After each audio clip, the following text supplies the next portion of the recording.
So the narrative was that let me first change something. Hold on. Let me put it here.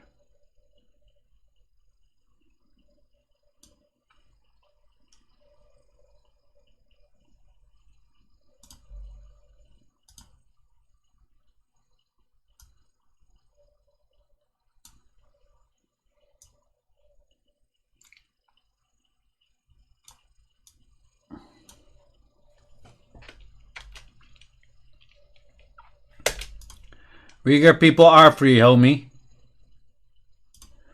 But let's stay on topic here. We're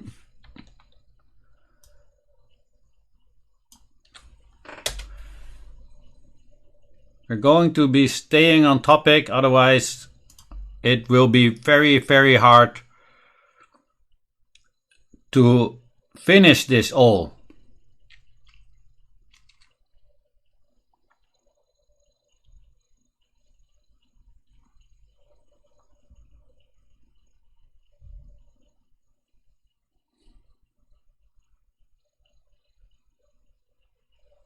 Yes, I live in the Netherlands, but we're not going to talk about me today.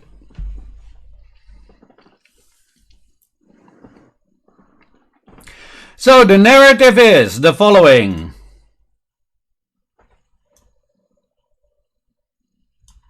Let me put it here.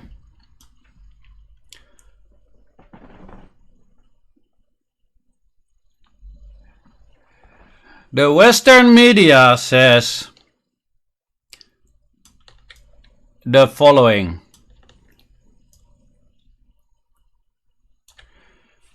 The Western media says China is closing hundreds of mosques in northern regions. A rights group says. So the first thing is, what human rights group are they talking about, right? And then we soon discover that it is the Human Rights Watch. So we first have to determine what is the Human Rights Watch, right? Because what is the reason that we want to believe Human Rights Watch? And are they to be trusted, right? Because you want to check your source if it is if it is a credible source, right? So we have the Human Rights Watch, and what I always do is first go to where they are getting their money from, right? So the Human Rights Watch gets its money from the Open Society Foundations, the MacArthur Foundation, and the Bill and Melinda Gates Foundation. Now those are three, I'm not sure if you guys are all familiar with them, but those are three organizations that are not really unbiased, so to say. Everybody have heard of the Bill and Melinda Gates Foundation. The Open Society Foundation is from George Soros. And then you also had the MacArthur Foundation, right? So the MacArthur Foundation is known, according to helenaglass.net, the MacArthur Foundation is heavily entrenched in supporting the Great Reset and One World Government. In reading their various commitments on the website, it is interesting to see how they view the world's problems, right?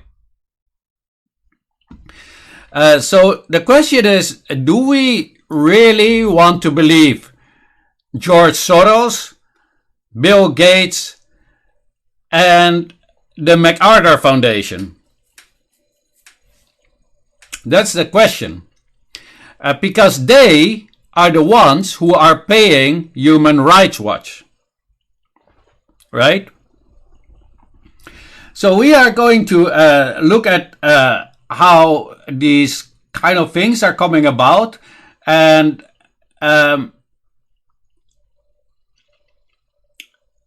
they have like from the ASPI, they have a document or a report. Here it says, available government documents suggest that the Chinese government has been consolidating mosques in Ningxia and Gansu provinces, which have the highest Muslim population in China after Xinjiang. Since 2017, Chinese authorities in Xinjiang have damaged or destroyed 2/3 of the region's mosques, according to Australian Strategic Policy Institute, ASPI. The ASPI is Australia's military complex. A military complex that is buying submarines to attack China is not one of the most credible sources, I would say. But let's give them the benefit of the doubt and look into their report. So I have this report here, and then when we come about, this is the report of the cultural erasure, right? And then it all of a sudden it hits when we look at the date. The date is from 2020. Now that is really, really, really odd, because today it is 2023. Now why is it that today, in 2023, we will use a report of 2020 and talk about it? Why didn't we do that in 2020? Well, obvious, we also did it in 2020, but we are doing it yet again in 2023 with an old report from 2020. Now, it's very important to understand why it is exactly at this time. At this time, exactly on this date, right? Because the newspaper came out at Wednesday the 22nd, right? That's just a couple of days ago. Now, what happened before? What happened before this came out? What happened before this was very simple. China asks or calls for immediate ceasefire and stresses a two-state solution. Thank you for sharing. We need it. China said that the Palestine deserve and need to get their own state. It's their right. And the whole hostilities should stop. Ceasefire instantly, directly. You would think that in the media this would be the news, right? But this didn't make the headlines in the Western media. What did was this: China closing hundreds of mosques in northern regions, a rights group says. Because this, as I can show you here, came directly Wednesday the 22nd, November 23. So that is exactly 1 day after this one came. The reason you should start wondering why they are not talking about what China wants, considering Palestine, which are also a majority are Muslims, why they are silent about that, but start talking about mosques supposedly being demolished in China. And that according to a report, as we just seen, from 2020, while it is 2023 right now. This is really something that you should start thinking about, because what is it they want us to understand? Interestingly enough, Wednesday, we in the Netherlands could have elections. And this party won. They call it Party of the Freedom, translated into English. Interestingly enough, this is their election program. And then when I go to asylum and immigration, we get a whole thing about Islam. What's written here, it's not only against refugees, but it clearly says the Netherlands is not an Islamic country, no Islamic schools, Qurans or mosques. And then the one below, we want less Islam in the Netherlands, and however it is that they want to get it. Those two are quite conflicting, because if you take away all the mosques and you take away all the Qurans and you take away all the Islamic schools, soon you will have no more Islam. Now, interestingly enough, this very to date, right, like literally today, which the majority of Dutch people chose for, did not hit the news at all. But this, about a report from 2020, did hit the news. You would say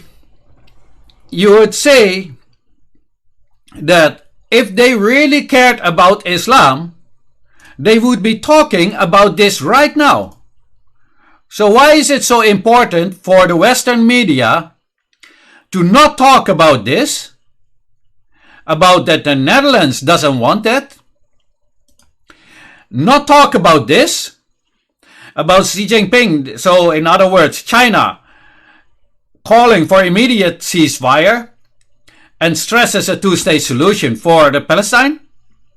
But they're talking about only this, China closing hundreds of mosques in northern regions, rights group says, based on a report that we just saw from 2020. You should start thinking, what is it that they want us to believe, and what is it that they don't want us to believe? Because it is quite peculiar that we need to read from a report from 2020. That is the headlines of today. But this, what's happening right now in 2023, is not a headline of today. I would think that if the Netherlands decided to have, at least they say, less Islam, but they don't want Islamic schools, they don't want Qurans, and they don't want mosques, they don't want Muslimas wearing the headscarf when they are in government buildings, that this program, which is extremely anti-Islam, would hit the newspapers at least. But somehow the Western media is very silent about it. But okay, seemingly they don't care about the Muslims living in the West. Seemingly they don't care about the Muslims living in Iraq, Syria, Libya, Afghanistan. But they only care about the Muslims living in China.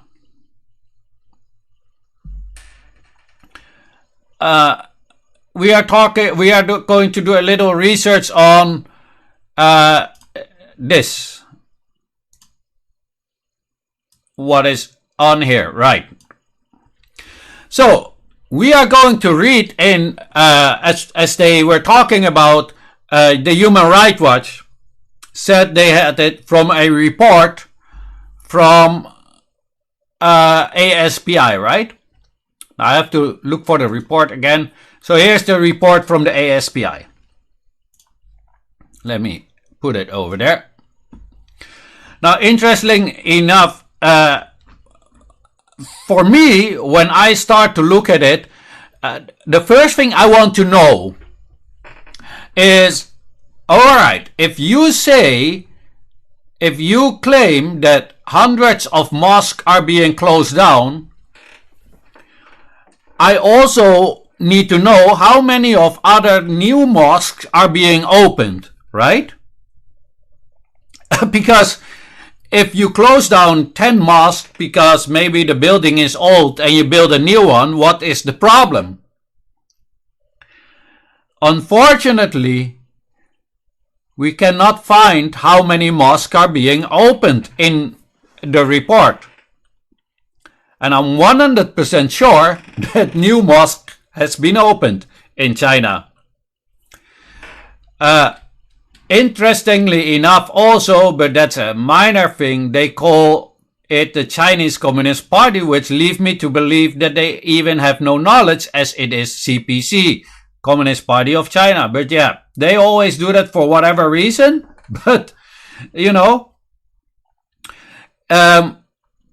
we need to know, how did they get to that number, right?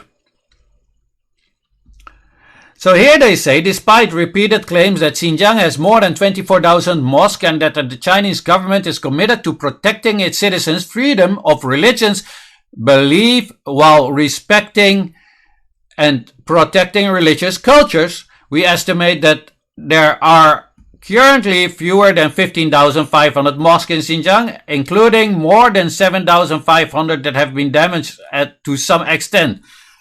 Oh, this is the lowest number since the Cultural Revolution, when fewer than 3,000 mosques remain. Well, my question is, how did they get to that number? Right? This is something that we should know. Because just making a claim is not going to cut it. And there is the problem.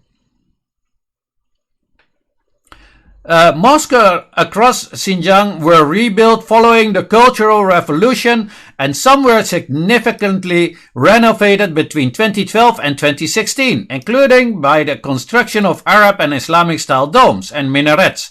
However, immediately after beginning 2016, government authorities embarked on a systematic campaign to rectify and in many cases outright demolish the mosque. But there's no evidence.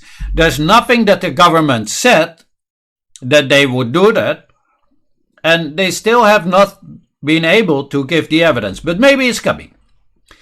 Areas visited by large numbers of tourists are an exception to this trend. In the rest of Xinjiang, in regional capital Urumqi, and in the city of Kashgar, almost all mosques remain structurally intact. Right. So this is very peculiar. This is what they say. I'm going to add it in the chat so we can remind it, right? It's what they say, because it's quite important to understand this. What they are doing, they are building a narrative. When you, as a tourist, will go there, they will say, yeah, but that's a tourist site. They always keep it aside. Right? It's a nice escape route. But until now, hey, Pidi, how are you? But until now, we have not been able to determine where they get their information from. So they're only building a narrative, right? Most of the sites where mosques were demolished haven't been rebuilt or repurposed and remain vacant.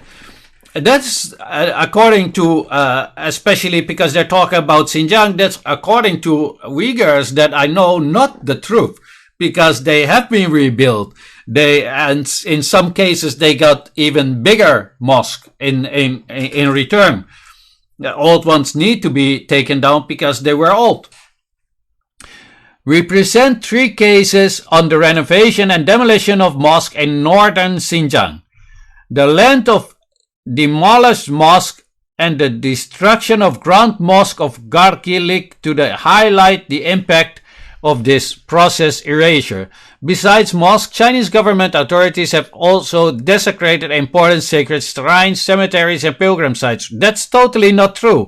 There's actually a video about that where Uyghurs take a reporter to a cemetery which is directly on the opposite of the cemetery that had to be shut down, and they removed all the bodies from that cemetery to the other one, which was totally newly built, because the old one, they did it with some kind of stone, and it became to erode, and therefore all the graves would be destroyed. So the government built them a totally new cemetery in the style that they are used to, and the bodies were moved over there. So what they're saying is totally not true. It's not factual. Our data and analysts suggest that 30% of those sacred sites have been demolished, mostly since 2017, and additional have been damaged. Somewhere in total, 70.4% of sites protected under Chinese law have been destroyed. Well, how would they destroy it if they are being protected under Chinese law? And 61.8% of unprotected sites have been damaged or destroyed. We present 2 case studies. The destruction of the ancient pilgrimage route of Ordam Mazar and Aksisakar to show the detailed impact on sacred spaces. Well, the methodology. So that is what we want, right? And so the methodology means on how do they get there, right? You make Lollipop, you make me want to travel to every mosque that are rumored to be threat just to check the you should. You would have a wonderful time in Xinjiang. But probably they will say that yeah, that's a tourist site, right? Just like they said it right before. That's why I pasted that phrase in the chat. Pity says damaged or destroyed is a very wide brush, and you're absolutely right, because there are mosques that are really, really old, and yet obviously buildings will get damaged once in a while. But what does that have to do with anything? It's absolutely true.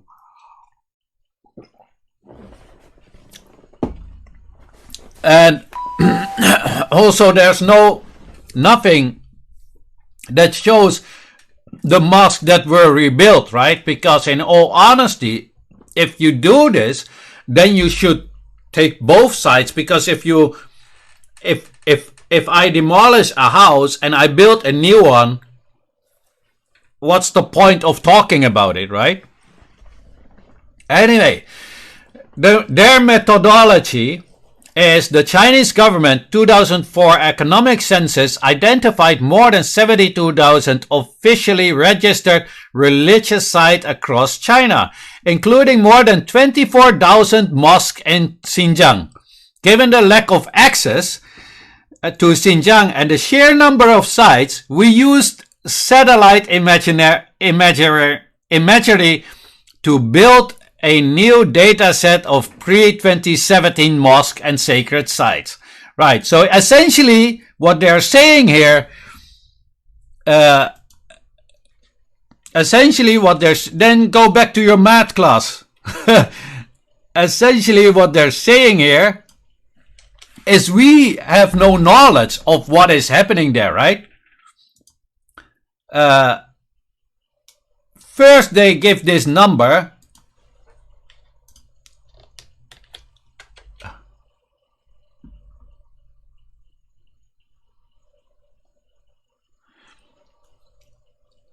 So first they have this number of 24,000, right?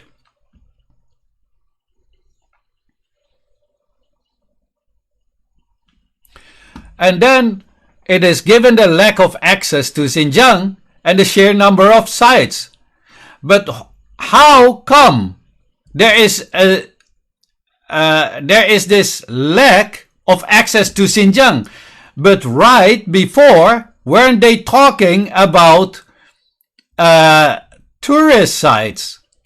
If you have tourist sites, how much access is being denied? Right? I have it in the chat somewhere, right?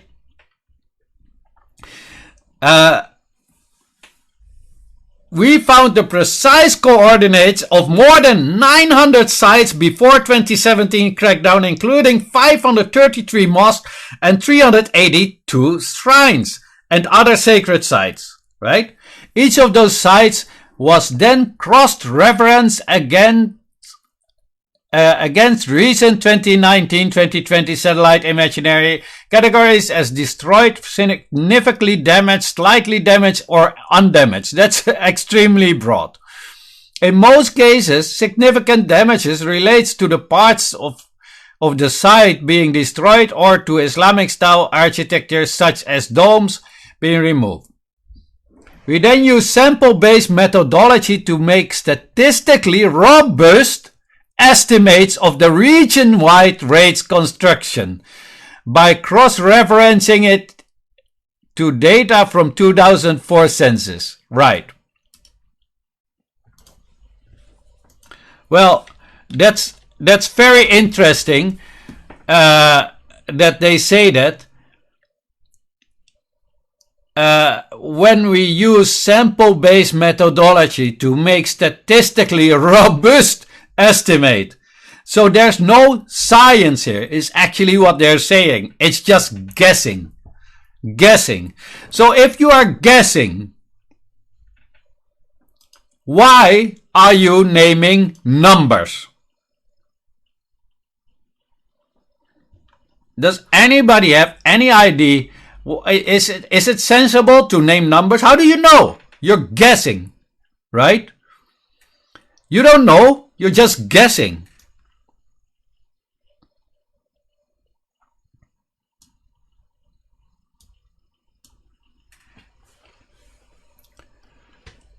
By prefecture, for prefectures, we had a sample for more than 2.5% of mosques. The prefecture-wide destruction and damages rates were extrapolated directly from the observed sites. Again, so they are extrapolating. Extrapolating is like this. For example, I have two Muslim friends. One of them is a terrorist.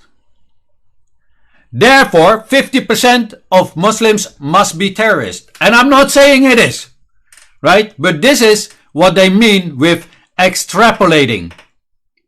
That's ridiculous. You cannot extrapolate and use it as science. It doesn't work like that. I mean, come on. I have two Dutch friends and both eat cheese. Therefore, 100% of Dutch people eat cheese. Try to make that make sense. That's extrapolating. The rate of destruction in prefectures that were undersampled have less than 2.5% of all mosques. Well, they are also with undersampling, and they only had 2 cases that they analyzed. And this, ladies and gentlemen, is a report that we should take serious. I don't know what to tell you. This analysis is only able to determine demolition or other visibly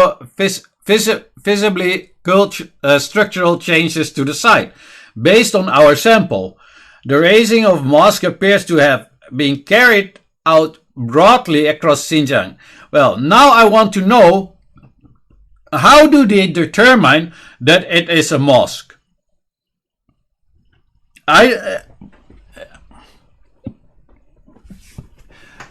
they have not yet taught us, because this is about an estimated number of mosques. They can just ask, there are lists on the internet.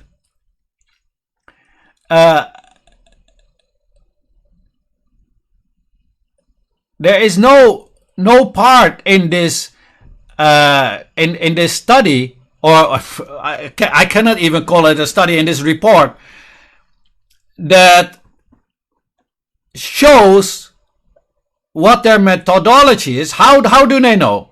Right. So here we have, this is interesting.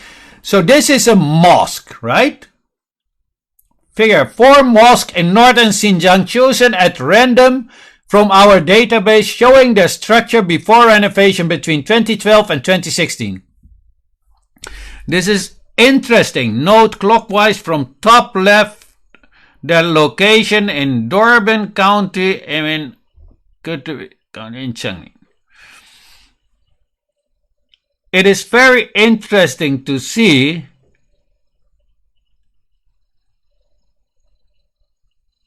why is this so different.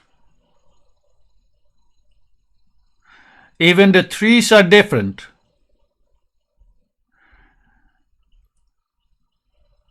And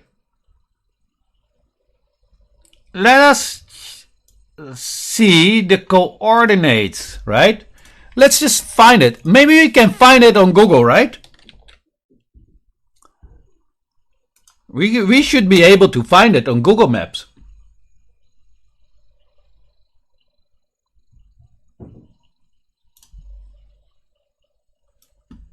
Right. Haha! Amazing, isn't it? Well, all right. Let's see the street view.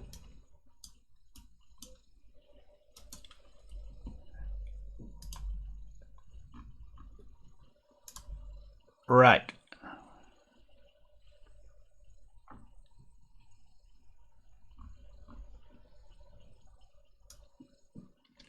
Do we see anything here? Let us pull up this one, right?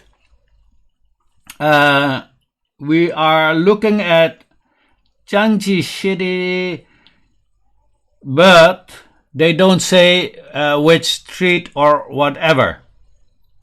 Right. Anyway, we have the coordinates.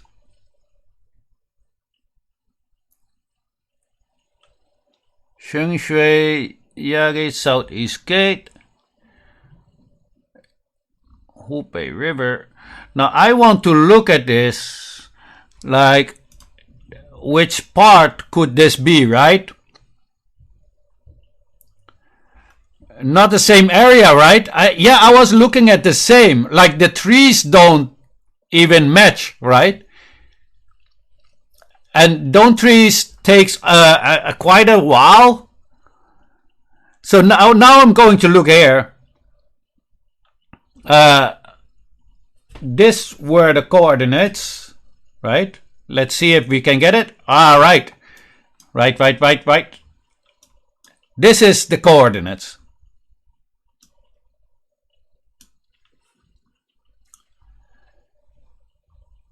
Well, I cannot see whether there is a mosque or no mosque. How do I define that? You see, this is already different. If we can look closely on Google Map,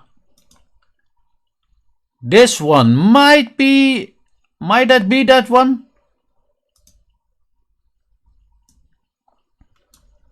This looks a little bit more, right? And this is from now, right? We are doing this live. Well, they didn't find anything. Look at this. Look at this. If this is it, this might that be there, right? No, the buildings are different.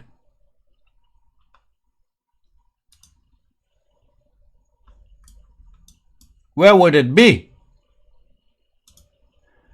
So what they gave is false information. It looks like it. I don't see the left picture. I don't see the right picture. I don't see the bottom left. I don't see the bottom right. And nothing even close. The trees, however, are also not. Might they be? No, because if we're making it bigger, we can just see it is different, right? This building is also, you can see clearly these are a lot of buildings are surrounding, right?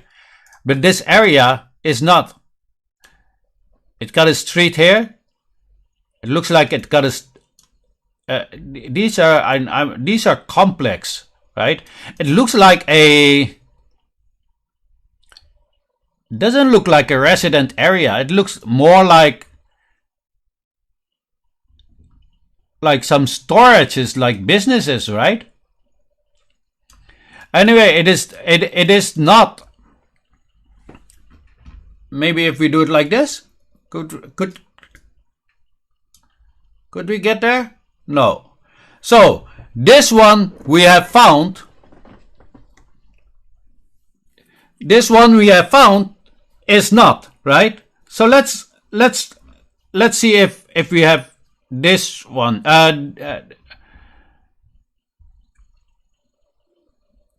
Let me see the clockwise. But which one is this one?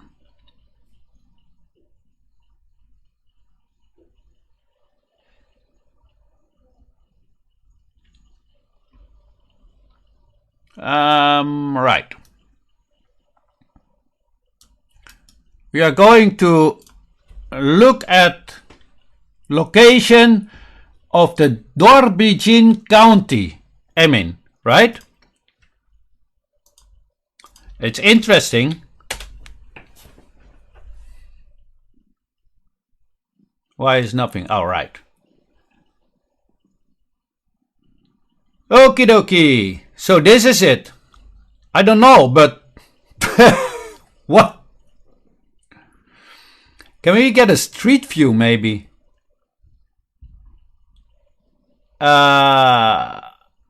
This looks like a more residential area, right?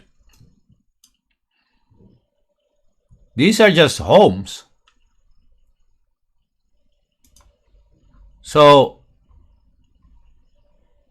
which one is this one? There is none.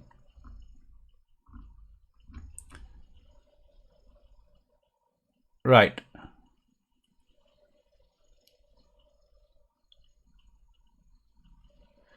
This is really weird. We cannot find a single one, right?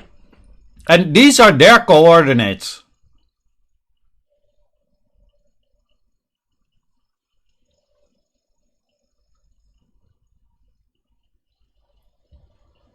That's why they are trying to shift the heat and plant false flag accusations to discredit China. Yes, and that is why I'm doing this live, so the people can just see it. And then you can, and everybody can get this information. It is not that hard, right? As we can see clearly, this area doesn't fit the other area, right? And we were looking at the one from Dorbijin County, right?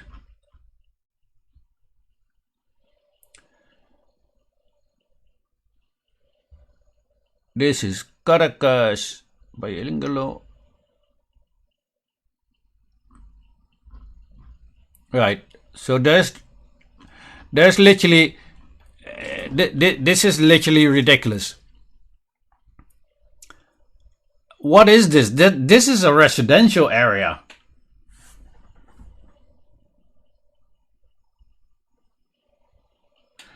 Can I have a street view or something? How do I get a street view here?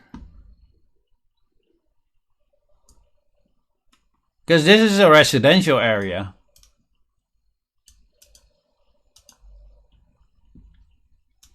Are there more like what?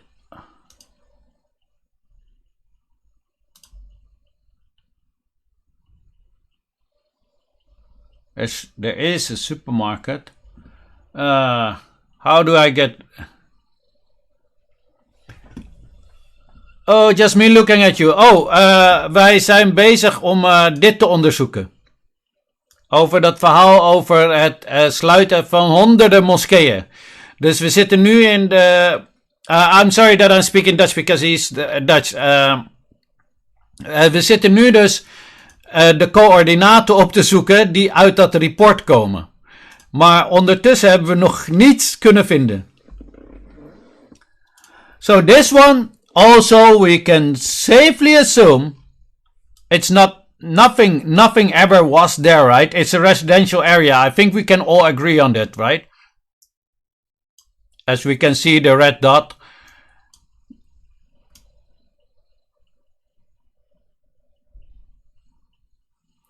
No destroyed mosque.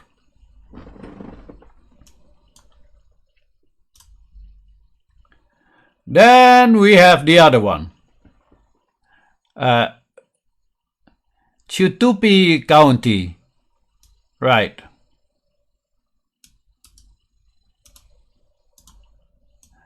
By the way, the other one wasn't even in the county that they said. So this must be Hutupi, Changchi City. That's also interesting, right? No. Hold on. Right. Well, here's an empty space. Well, you tell me. This is the closest I get. You tell me from the satellite picture. What can you make out of this?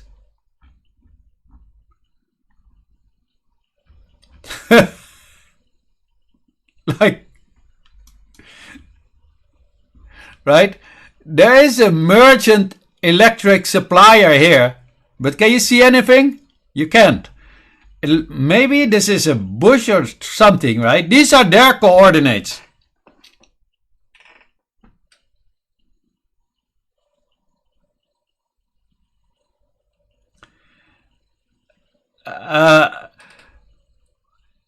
Can we agree that with the satellites, yeah, they kind of failed?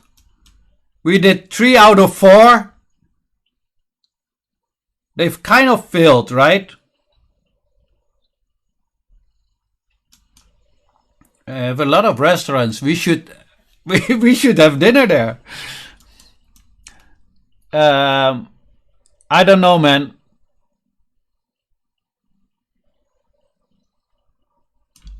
So that one also was a fail, right? That one we already had. So now also that one was Hutubi, right? But the coordinates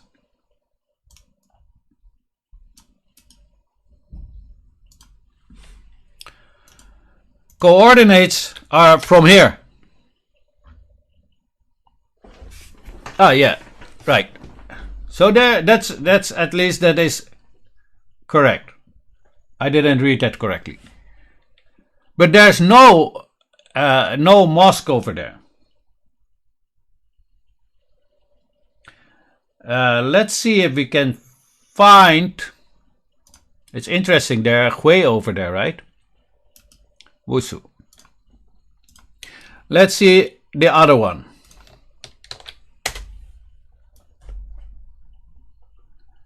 We didn't do this one, right? See again, on the trees. Their satellite pictures every single time seem to come on spots where there are some trees or whatever, right?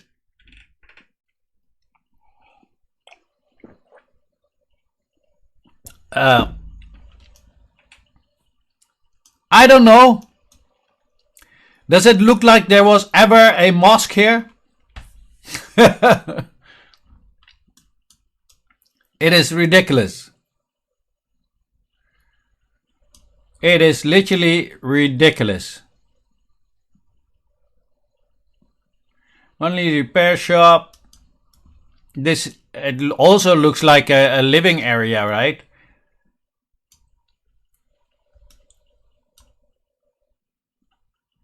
Tapan chicken soup. Oh yeah, that Tapan chicken shop. Oh yeah, those are the it's actually a tradition of the Uyghurs, right? Tapan chi. I still have never eaten it. I must remember this address so I can go one time and have a taste. They say it's very delicious. Anyway, there's a lot of restaurants, Liu Xiamen Hotpot, but yeah, there are trees here. There's no way there was a mosque or whatever over there. It's a traditional, so we're going in the area. There's nothing that has been damaged, and it also again is not anything that has to do with the pictures, right? Because which one was from Wusu? They made a mess out of it.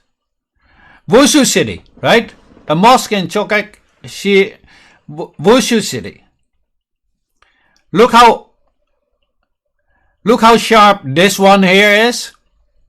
Wait a minute. And how fake they made this one, right? If you see the report, it is really totally different. It doesn't make sense, right? And that's supposed to be here. So then we have to turn it like that, probably. Not sure why they changed the street then, but for all I can see, there's nothing red over there or something that looks remotely like that in this whole entire area. So what are they talking about?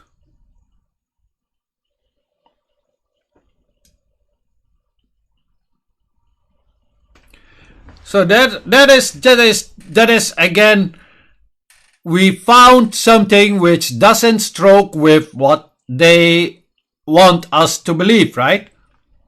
It's just different.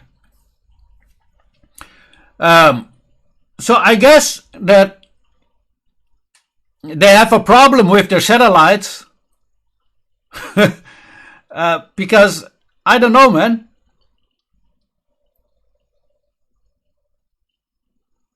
Let's find if we can this one of Sayback. Let us see. Where was the one with the coordinates? Right? The location. Oh, they don't have that one. That's a pity because it looked beautiful. So we can say we couldn't find any of them, right? And that's problematic. How come we cannot find any of them while they say they have been damaged and they have different pictures than what the reality is? It is very weird. Now I must admit this report was from 2020, but I can also tell you that trees don't grow that fast in just 3 years, right? Let's see what the chat has to say. Yes, they are supposed to be before and after pictures. Right, so you can find the report over there. So you can why is it? Well, I hope that came in correctly. All right. NOKG. Yes, it came in correctly. Just me looking at you. Me as a Muslim can tell you China is not doing that, but they try to convert the terrorist and wrong. Yes. Thank you for the heart, by the way. it is again, you know, what is it based upon? Extrapolation. So that's guessing. Yeah, I guess. That's what they do. This is, by the way, a beautiful mosque. Kargalik Grand Mosque Gatehouse in the 2010s. Following the crackdown, most of the mosaic artwork was painted over. The Arabic writing was removed. The crescent moon motif was removed or replaced, and a large government propaganda banner hung from the mosque. Right. So let's Kargalik Grand Mosque Gatehouse.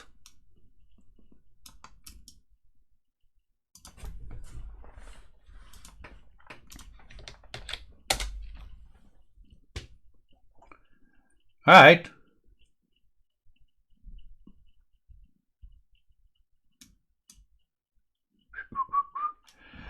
That I need to have in 2023.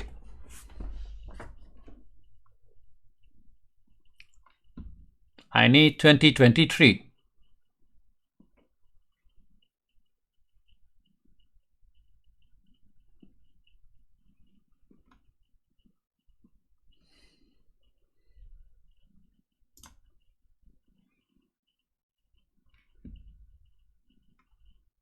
Wait a minute. Uyghur heritage on the Chinese but from when is this?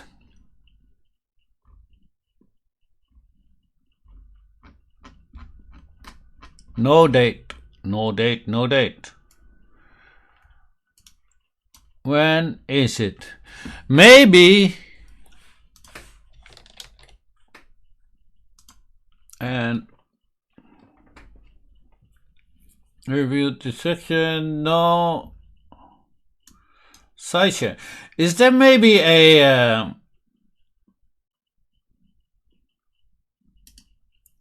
Muslim site where they have all the mosques from everywhere around the world or something? Because that would come in handy, right? This is the same propaganda thing. We need something which does, which somebody else took, right? We need to have a pictures of people who just went there.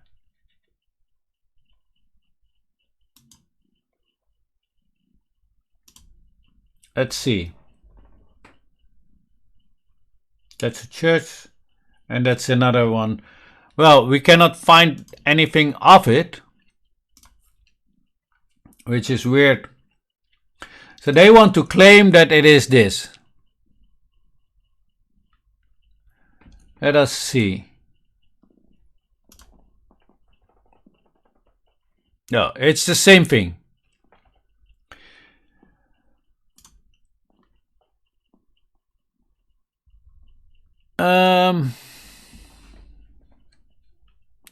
This is also another article. The gatehouse and the dome have been removed, part of Chinese destruction.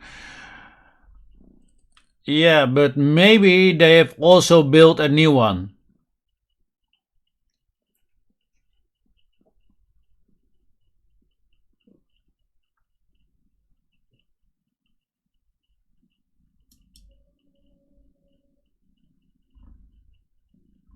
Oh yeah, I already see where it's from. Well, try tourism board for the area. Yeah, oh, wait a minute, we can maybe find where the street is, right? Can we find it maybe with Google Maps?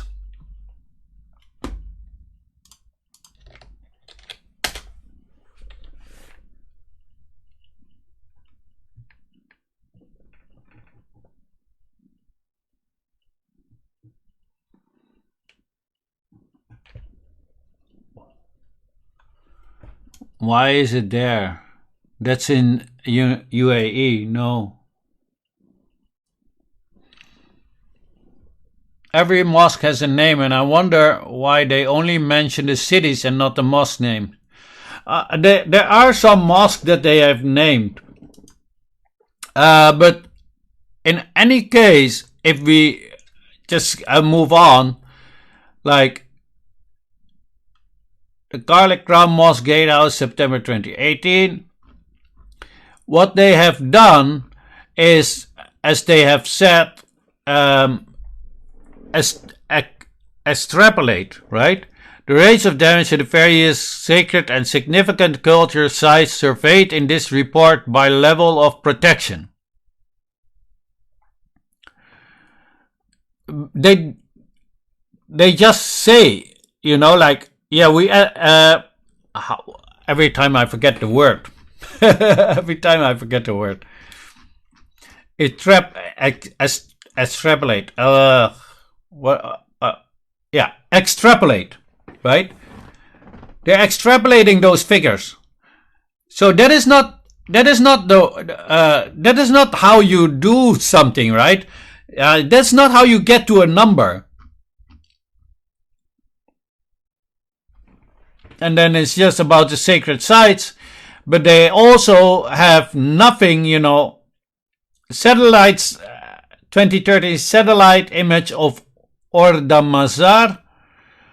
But how can you see whatever this is, right? Look how far it is. I'm sure you can just zoom in.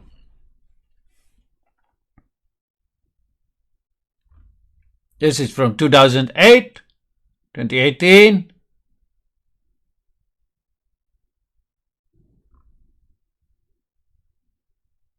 Desert, Holy Land, Ordam Atum King.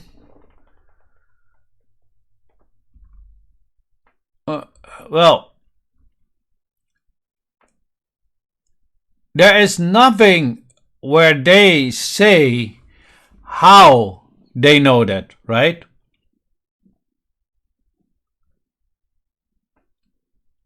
So how is it that hundreds of mosques are being destroyed? And the interesting thing is, again, this is from 2020. Why is it today, right? Because we're looking at pictures of 2014, 2019.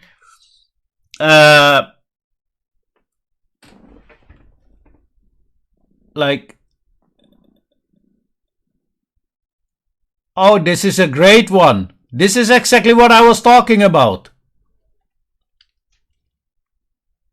This is exactly what I was talking about. So I don't know if you can see this. These are buildings lined up. It's on page 27. These are not buildings. These are graves. And they are in a point thing like this. And you put a body in there, right? And it used to be like this because it was disintegrating. Like this, right? So these were made, as you can see, there are all holes in it because it is what was because of the weather and everything. How do you say? The stone cannot handle the environment, right? So this is that is why these graves weren't good. So now these that you can see here, this is the new grave that China built for them, right? So the other ones are too old, and they built new ones, and so you can move the body to a new one, which stays for God knows how long, right? And as you can see, it is pointy, like in their kind of tradition, how they do it. And that is what I mean. So you prefer to have people, to have a cemetery that looks like this. But you don't want them to have a neat cemetery to look like this, where the body can stay and doesn't need to be moved, and it is safe over there.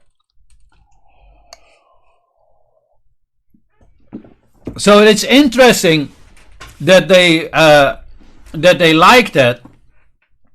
They are against a better environment for the cemetery.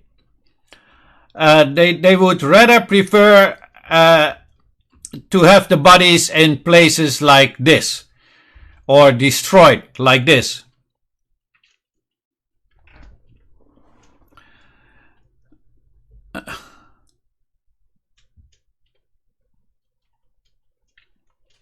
What makes me a spy? It's a very interesting comment. Why am I a spy? I don't understand. I don't understand. Why am I a spy when I'm doing research on reports that they written to be read? Isn't that what we're supposed to do? Yes, a spy with his face in clear view. It's amazing.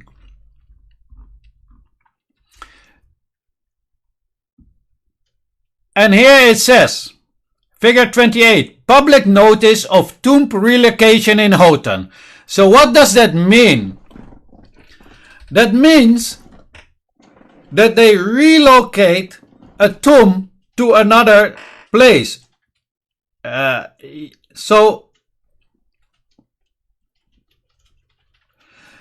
then they write, it's a typical propaganda, the policy of demolishing traditional cemeteries and replacing them with public welfare ecological cemeteries has been widely adopted throughout Aksu Prefecture. Yes, and that is because the old graves were eroding. So you prefer them to have a cemetery to be totally destroyed by the environment, instead of having a cemetery where the body can just lay down there to rest. Don't pay attention to stupid comments, MrFong. Sometimes I just can't help me, but thank you, Ines Incognito.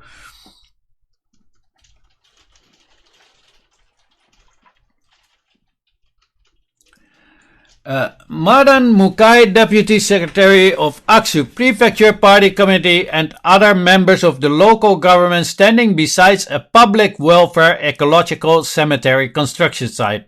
Well, I don't know why that need to be in the thing, but at least you can see they are building something very decent. The bodies can lay there, whatever. Man, it is ridiculous that they have a problem with it, but it is even more ridiculous that what they say basically is, we don't know, we're just guessing. And you need to believe us, right?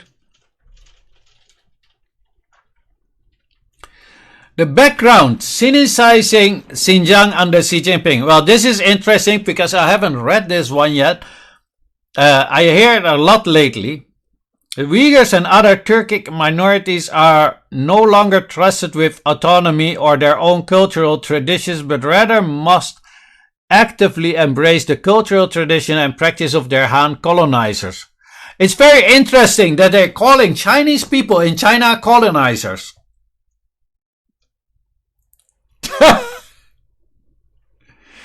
I don't know what to tell you. I thought it was, so the Turkic minorities in China, and then they call the Han Chinese people in China colonizers in China. But how did those Turkic minorities come into China then? That is where how you already can see the way they spread the propaganda, how they writing things. Like, I don't know, man. Turkey is a long way from China, I can tell you that. So if the Turkish are in China, you could wonder how they came in China, right? Nathan Rusher, yeah. Yeah. Uh, Daisy says one of the researchers is Nathan Risser. It already says enough. Yeah. You know, this is ridiculous. They calling Chinese people in China colonizers in their own country. So China is colonizing China. Right. I don't know what to tell you. These things are always like, man, I don't know if I need to cry or to laugh. The religious and foreign elements of non-Han cultures are viewed with particular suspicion by governmental officials. Right. That's not true. That's totally not true. Because if we go to, let's just fuse some things, right?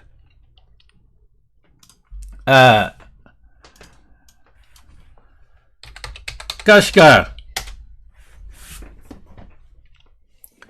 Right? I only type well, that's Dutch. I only type Kashgar, right? Kashgar is in Xinjiang, right? Does this look to you like it is typical Han Chinese? What did I do? I clicked on it.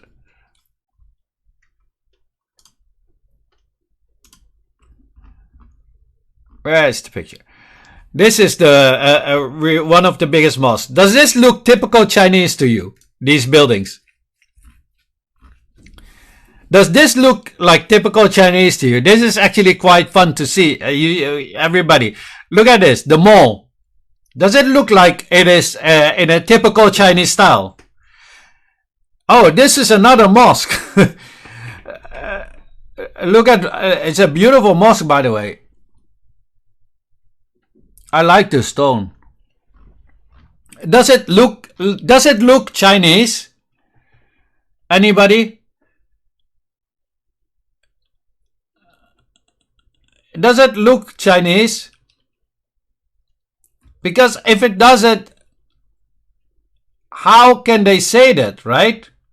Bonus, learn how to travel from Urumqi Kashgar. Let's see if we have some other sites, right?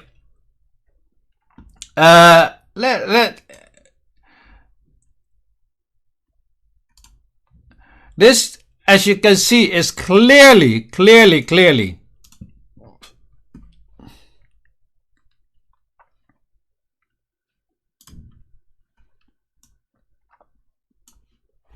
Would you think that this is a Chinese building? Or would you think it is from another culture?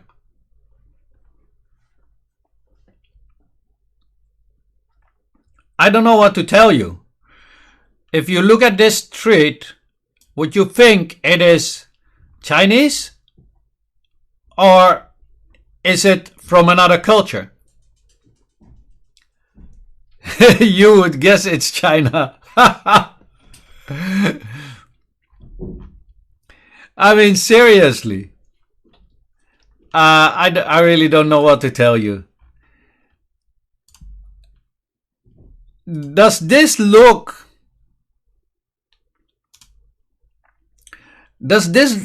buildings look typical Chinese to you? Or do they look more like from another ethnicity? Right? You are right, Sven. It is in China. But do they look typical Chinese or do they look differently? By the way, on this picture, you can also see this looks kind of like a mosque, right? But behind here definitely is a mosque, and there behind there's another green dome. I'm not sure if that would be a mosque. I would like to have a view of this street. Where can we get this street? Does anybody know what street that is? So we can just go and look at it.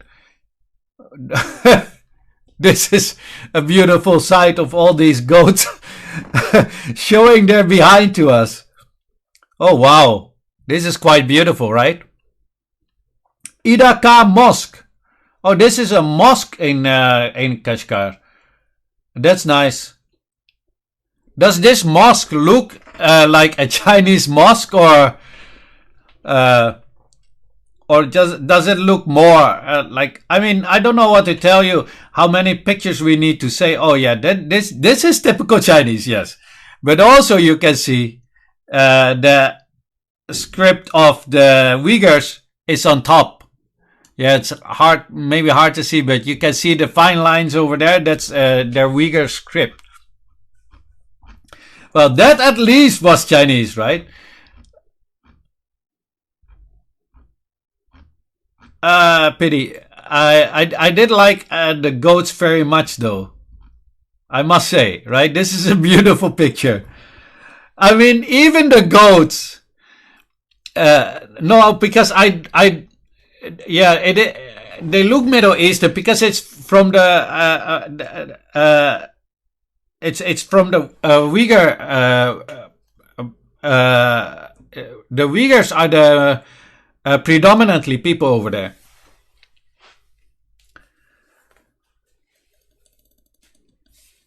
So, yeah, it is not Morocco. Can you translate that for me? No, I cannot. I can't read it, right? What do you want to prove? Conclude it, please. Well, the thing is, what I'm proving here, or we, is that there is literally no proof of what they are saying in this research. Right? And that's problematic when you make articles like this, which refer to, wait a minute, which refer to that, how do you call it? To the, wait a minute, I'm looking for the right one. Oh boy, I'm so bad at this. No. That one was in Dutch. Where is it?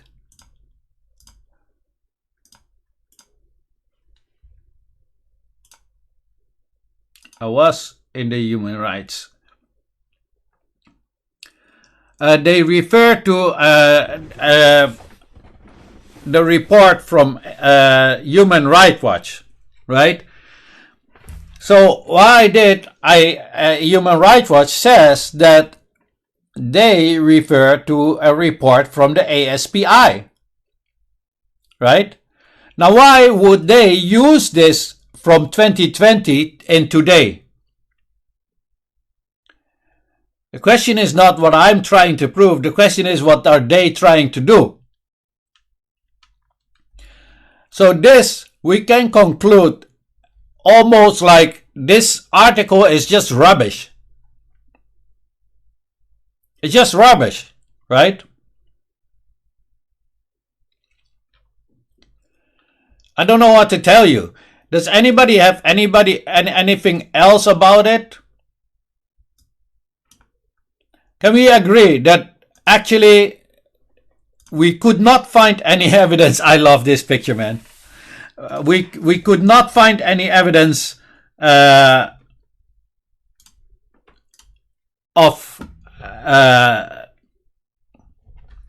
these mosques being demolished, right? Or the cultural being erased, as they also say that everything must look Chinese, right? It clearly doesn't look Chinese, right?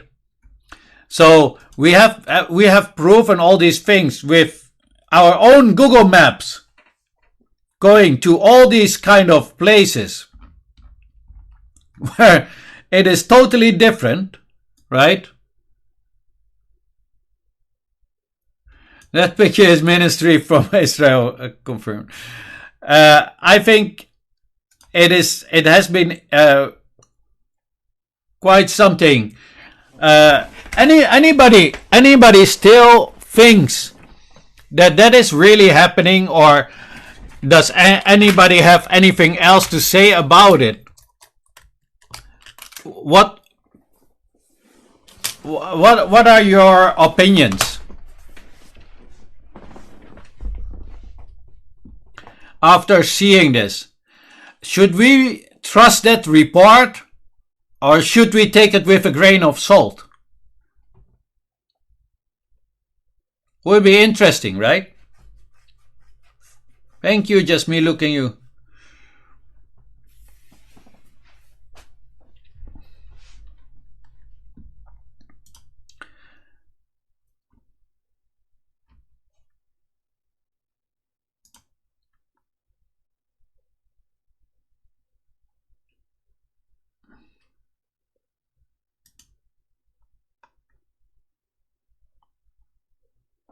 Rashad says, now I understand you are right. Human rights, democracy, and similar terms are just misused by the West.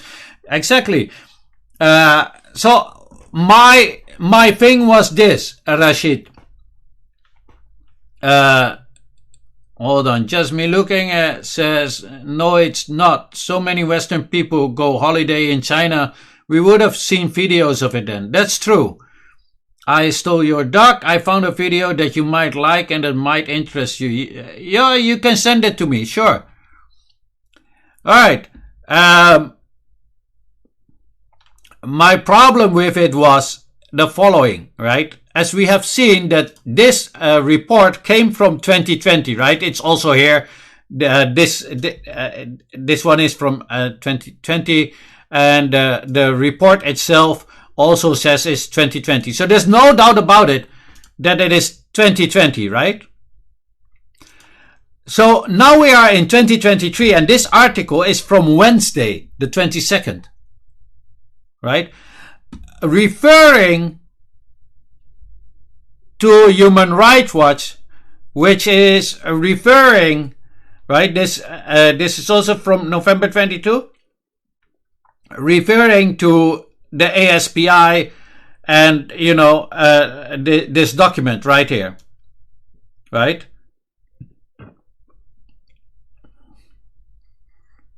That is why I opened it and went through it quickly with you all to see if it is really happening, right? A lot of the others, I just don't even, you know, not even going to pay attention to it. Like Radio Free Asia, everybody knows is CIA. And yeah, that Uyghur, that other document that they use is also from NED paid organization. So they came with this, with their satellites, and we found nothing. Sure. All right, I will look at it later. Thank you. And so, why is it that they do this on this exact date? And I keep saying this, right? Because it is an interesting time, as there are two different things that are occurring, right? First, it was that President Xi Jinping urges ceasefire in Gaza and stresses a two-state solution, and also other BRICS members did the same. And that was on the 22nd. Actually, it was on the 21st. It's the updated version is on 22nd. But the 21st is what he said. On the 22nd, all of a sudden, all over the Western media, they come with this, right? And I believe, wasn't Israel starting the ceasefire also on the 22nd, right? They did a ceasefire. Was it the day after, the 23rd maybe? Anyways, instead of Western media showing you this, they showing this based on reports of, as we saw here, 2020. That should strike you as odd, right? Why would you do that? It's from 2020. Why would you even? And the second thing is, the second thing is, so in the Netherlands we had an election on Wednesday, and the translated to English, it is called Party of the Freedom, right? Was elected. And on their agenda, it says Netherlands is not an Islamic country, no Islamic schools, Qurans and mosques, right? We want less Islam in the Netherlands, and that they want to reach that goal through less Western immigration and the introduction for asylum. But they also don't want Muslimas, the girls, wear headscarves in government buildings, right? So it is kind of weird how they write it, because at one sentence, at one point, they don't want any Islamic schools, no Qurans and no mosques, right? In the other one, they say they want less, directly the one below. But anyway, this didn't get to the Western media, right? Sorry, my bad. Why didn't this get to the Western media? And something based on something from 2020 like this did reach the Western media. I mean, if you care so much about the Muslims and about mosques, why is the West not reporting on the West what's happening today? This is so much more relevant than China. So the question we should ask is, right, and I'm not criticizing this party at all, right? I'm just explaining why is it, or asking more, why is it that this is not getting the headlines, but something like that is getting the headlines? That doesn't strike you as odd.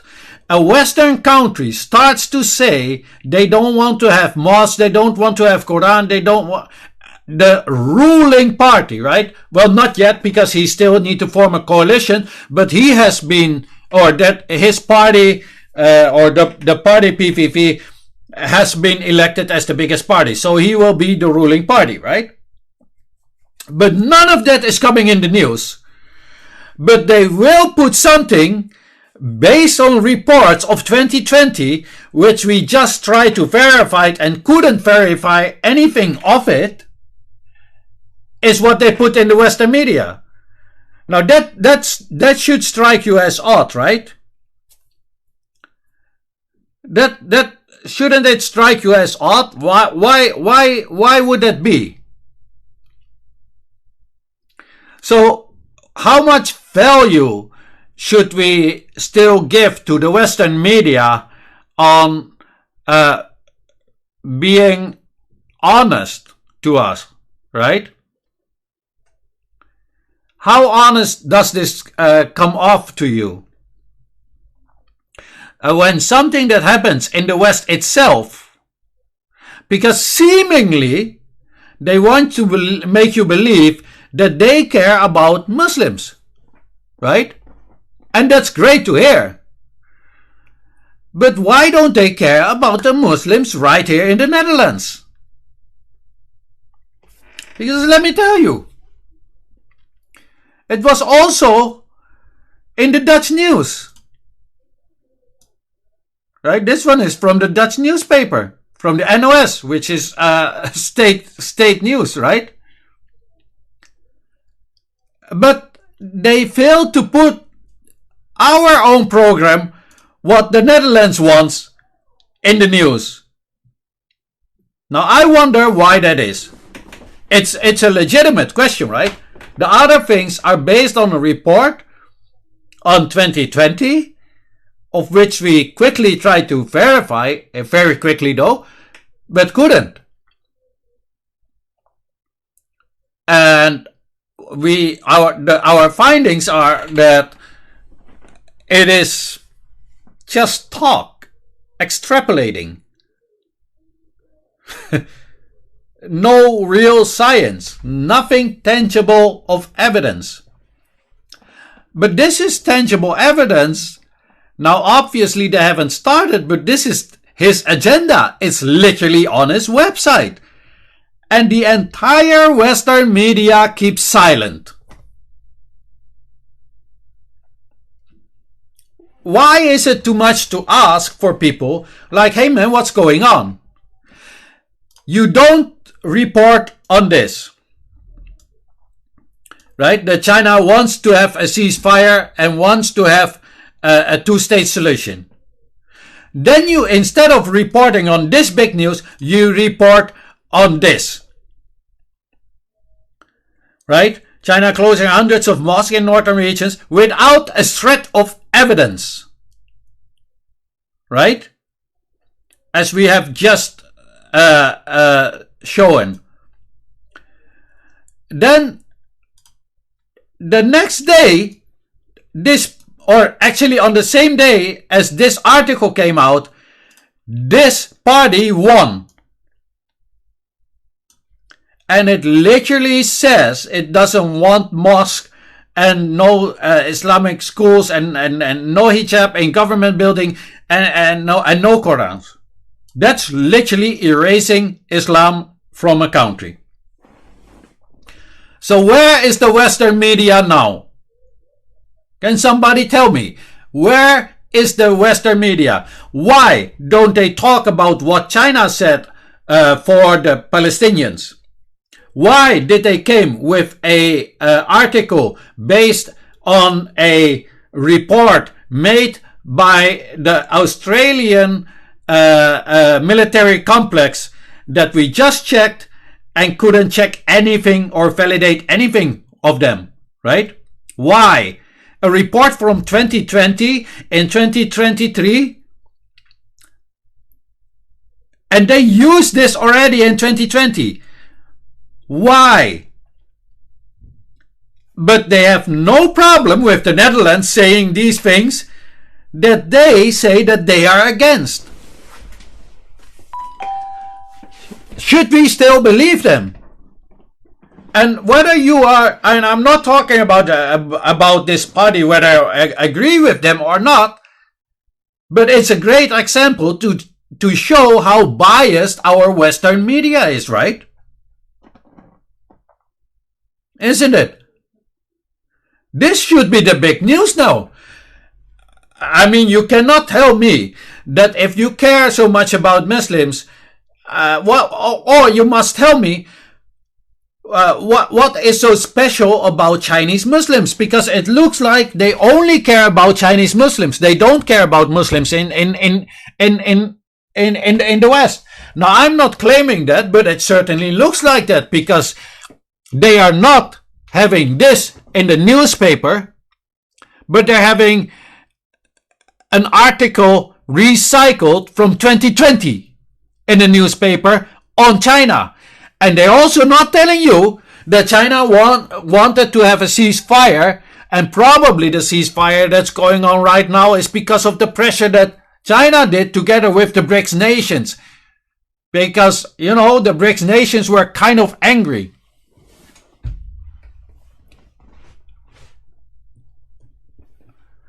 I've sent you today a video about it, because then Rutte job NATO comes in danger. Ah, yes.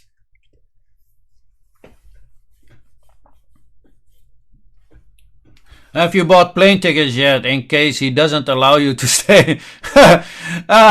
Man, I am half Dutch. I am half Dutch. But he also got a problem with people with a double nationality, which I don't, by the way. Otherwise, I would have been gone. If I had a Chinese nationality together with my Dutch nationality, I would have gone, because then I have a right to stay there instantly. I would be gone already. Probably I would be there already for a couple of years now. Unfortunately, I don't. Right? Now, this is the problem, what he is talking about, like, how are you going to do that, right? because what my understanding now, I don't know if there is any Moroccan people here, because some people are being registered also in Morocco, and then they get they get a citizenship of Morocco, but at the same time they have a citizenship of the Netherlands. But if they don't want to have their citizenship in Morocco anymore, it cannot be undone, right?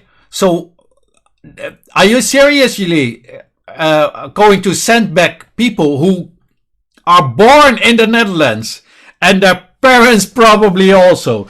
Send them back because they cannot have a single passport. And why? What's wrong with having two passports? But anyway, that's not going to get in his agenda, because that was not the point. The point is, do you guys see what the media is doing? It is not bringing us the news. It is telling us, it's creating a narrative that it wants to create a narrative into your head. Say me, I'm gone a long time ago. Yeah.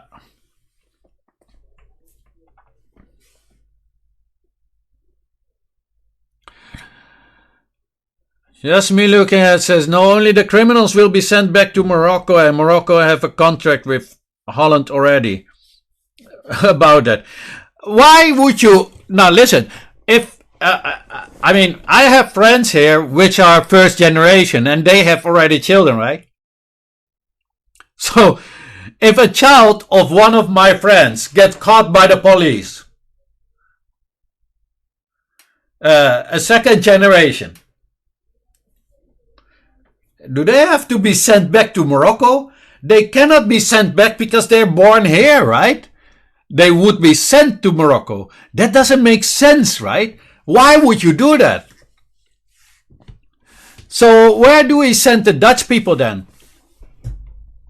Who, I mean, it's the same, right? Why do we make an exception with ethnic minorities who are born here? But yeah, that's another another discussion. And I think in the afternoon we already had an example of that, right? When somebody wanted me to leave the Netherlands because they don't agree. Now I can guarantee you that this person would never say that to a person who is having blonde hair and blue eyes.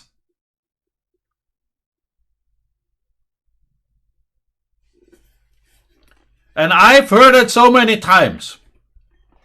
When Dutch people are complaining about the Netherlands, and I say, yeah, I actually agree with something or this or that with you, why don't you leave?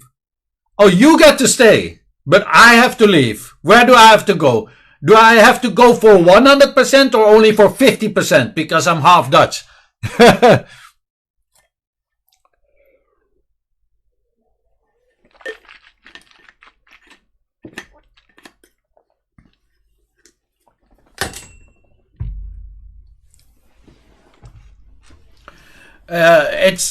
You cannot send people out of your country to another country when they are born here. It's just not. It's just not. It's dishonest, right? It's dishonest. You have to. I think, you know. Why is it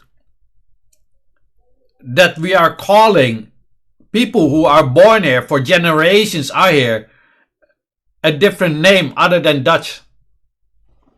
Right? They are not Moroccan. They are Moroccan ethnicity, but they essentially are Dutch. They have just as much with Morocco as I have with Morocco, which would be like, yeah, I would like a nice holiday there. Like, people have been growing up here, have been going to school here, have been born here, speak the language, speak the Dutch language better than Arabic or France, what they speak in Morocco, and you don't consider them as a Dutch person. That's just weird to me. But it happens, and it also happens to me while I am half Dutch, right? Me, I'm half Dutch myself.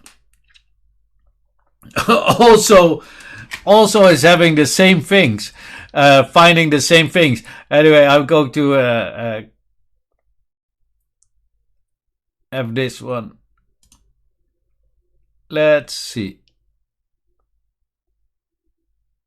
Which one was that?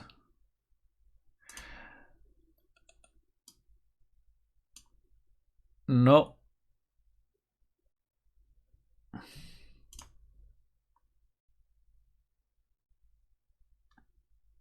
Right.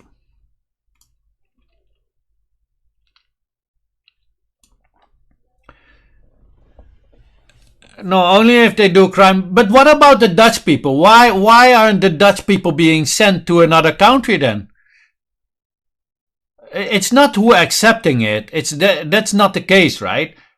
Why are you sending Dutch people from a certain group back to another, or not back, to another country after they commit a crime, but you don't do the same with other Dutch people?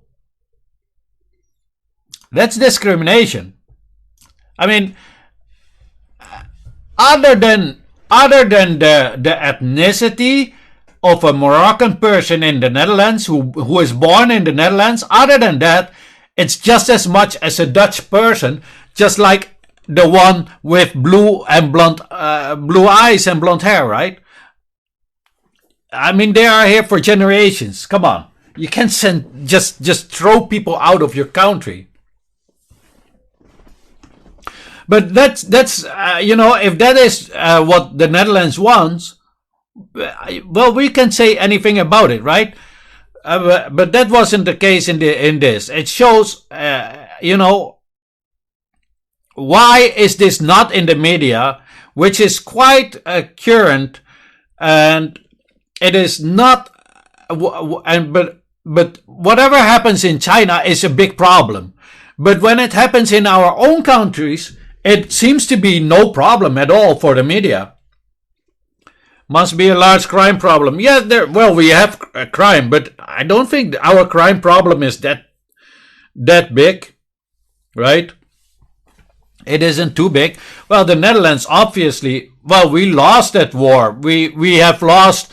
We used to be the biggest in drugs, yeah, but we've lost that position to Belgium. Those Belgians beat us again.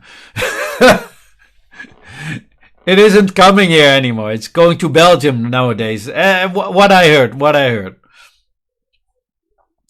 I mean, maybe we should change society. How about that? Be more inclusive and give the similar chances to others. But that's not the case, right? I mean, I don't know who was in the afternoon here when a Dutch person tells me, why don't you leave?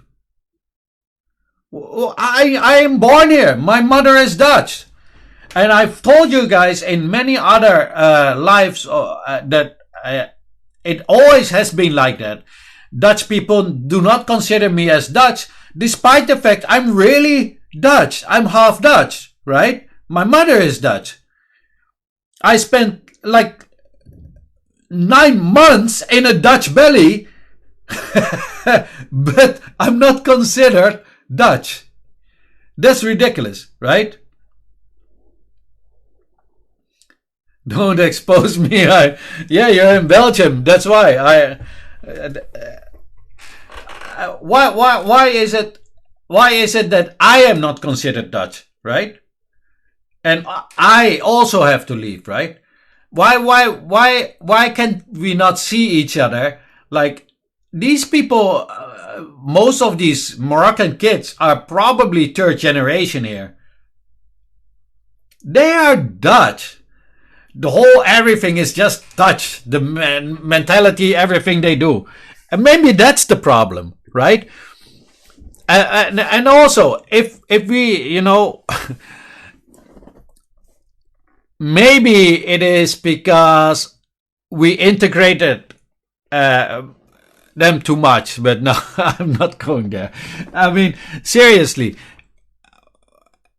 do you see now that the media is really trying to portray a story which is actually not really that factual, and we should be a little bit more vigilant about it? I mean, sorry, but whatever, the vast majority of Moroccan people are good people, right? We're talking about the vast majority are good people. But they are all being treated like a criminal or like people who do not belong in the Netherlands, which is not a good sign for a country, right? Meanwhile, we are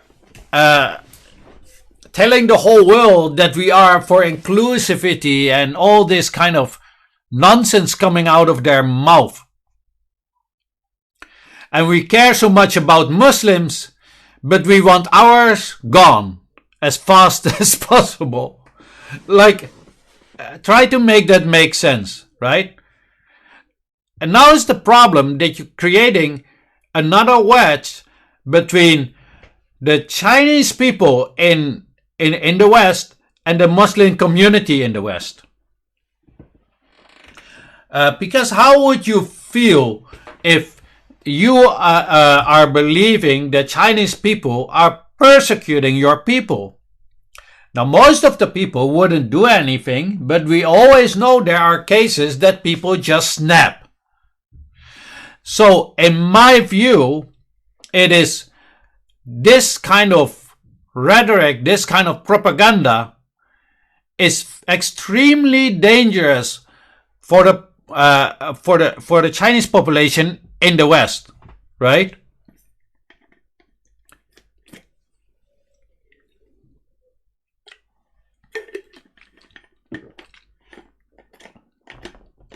Well, if next year Vlaams Belang wins in Belgium, then we have a real problem.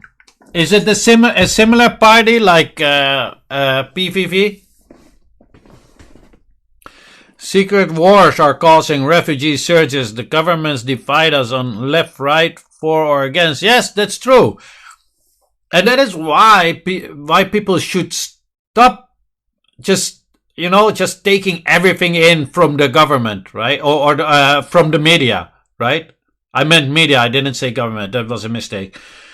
Whatever they, because I live in Europe, right? I cannot talk like that anymore. Because we are champions of freedom, so I'm not allowed to talk like that. So I say media instead. You should not directly believe the media. Because as we have seen, it is based on literally nothing. And it is very interesting because they always say, yeah, we have a report here, report there. The other one is from some Uyghur activists. And when you check them, you come out, oh yeah, they're being paid by the United States yet again, the NED, right? And then I have a video on this dude from there who says his information comes from Western media. Yes, it is his friend from PVV. All right, well, it's fun for you. Maybe if you do something wrong, they can throw you out and send you to the Netherlands. I mean, I hope it was interesting for you all. I mean, that's really, really, really.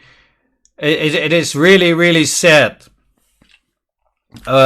What's happening, and whether you like or dislike China for whatever reason or whatever, you should start to think, or Muslims, you should start to think how much of what they told you is now really, really true, and maybe you should reconsider.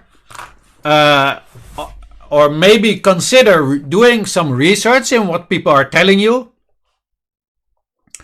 and then see how many things how many points you have in your head that you believe in have been came to be a standing point of you because of this information that was given to you. Because if this information created something in your head and changed or created some narrative or a so-called thought process, then that particular part or point in your head is totally false because it's based on falsehoods, right? That means, and I'm not trying to offend anybody, but then that means that you have been brainwashed. And that is great news that you can acknowledge that, if you can acknowledge that, because then you can start the process of unbrainwashing yourself by doing the research and forming your own opinion unbiased from other, things around you. And it should make you more vigilant and careful of what to believe, right? Now, I'm not saying that everything what the media says is a lie. I mean, I'm not saying that because I'm not allowed. But what I'm saying is you should be really, really careful with what you believe and not instantly believe things for whatever reason. Especially not, as you can see, they're using a lot of, we have a report here, a report there. Go and read the report and read it critically, right? Always go for who is this organization that made the report being paid by? Because that already says a lot, right? That says a lot, right? Who they're being paid for. Then you go and see, okay, they're making all these claims. But how did they get to that evidence? What is their actual evidence, right? And often, more than often than not, you will find that they have no evidence at all, right? And try to read it without any emotion, right?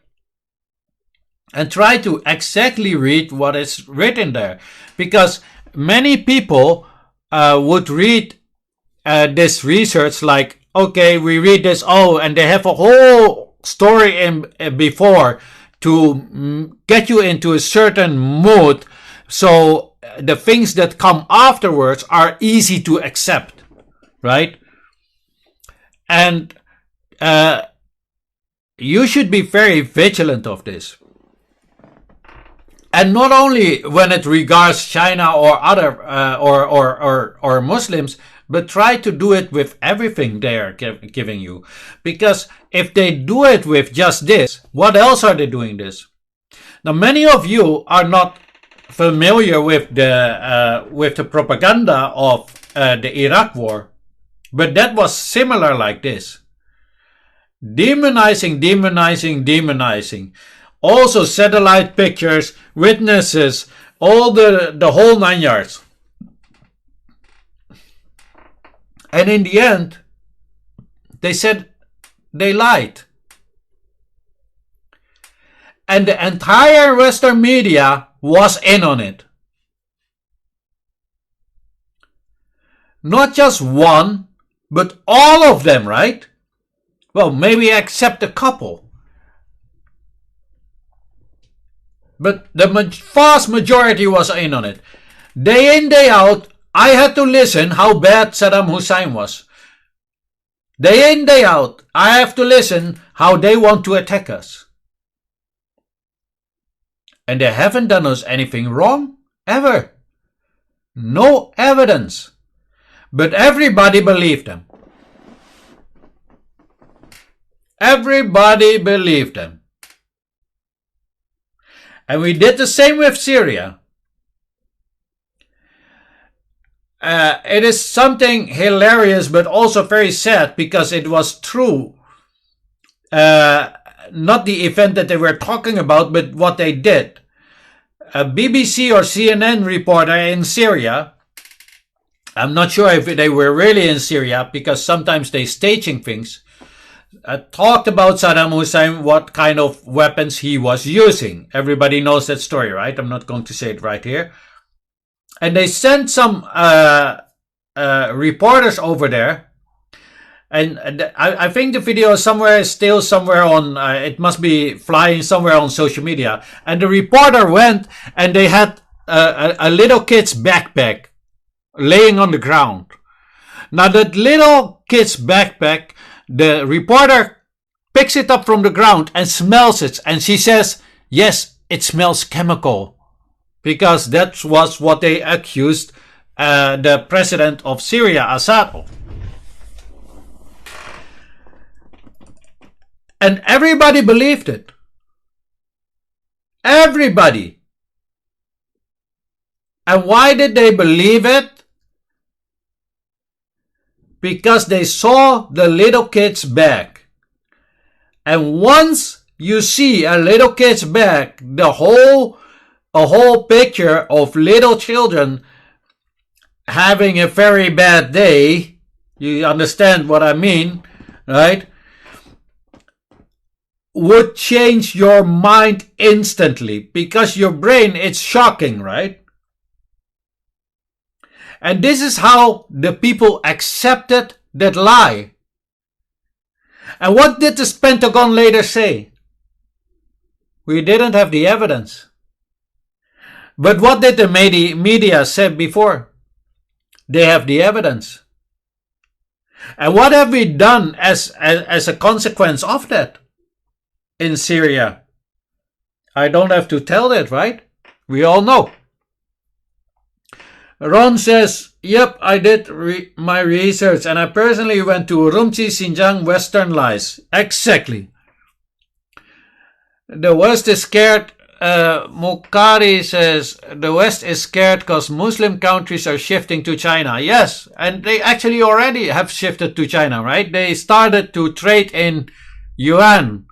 They opened a swap line to pay for the oil.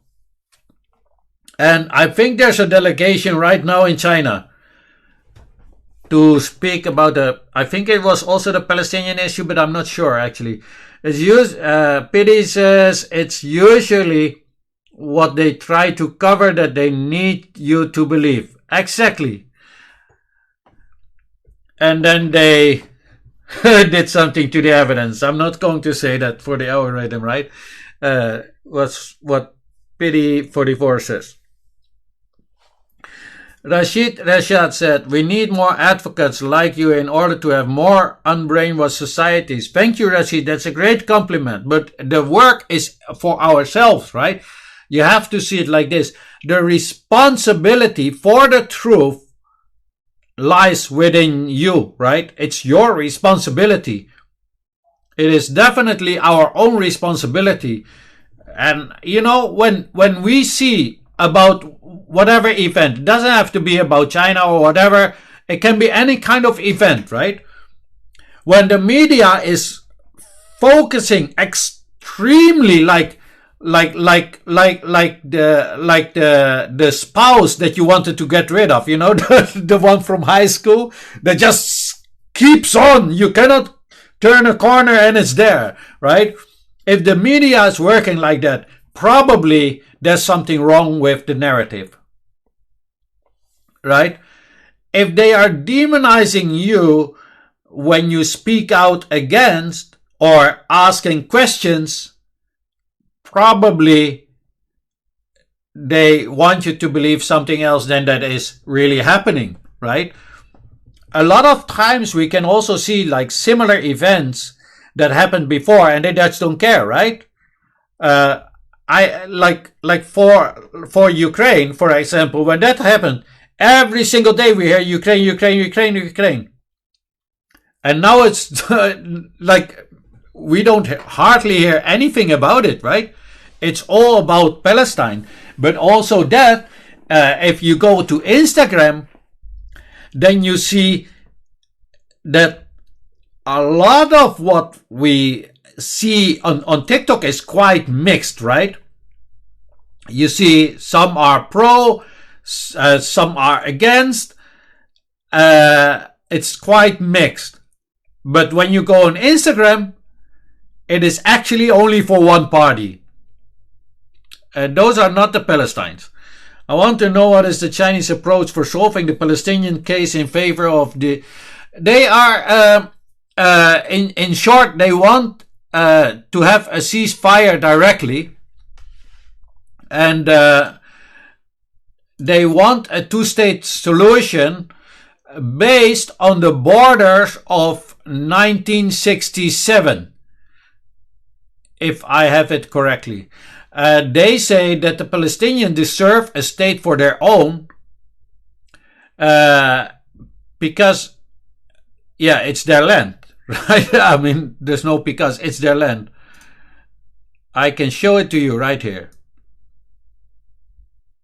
Let me make it a little bit.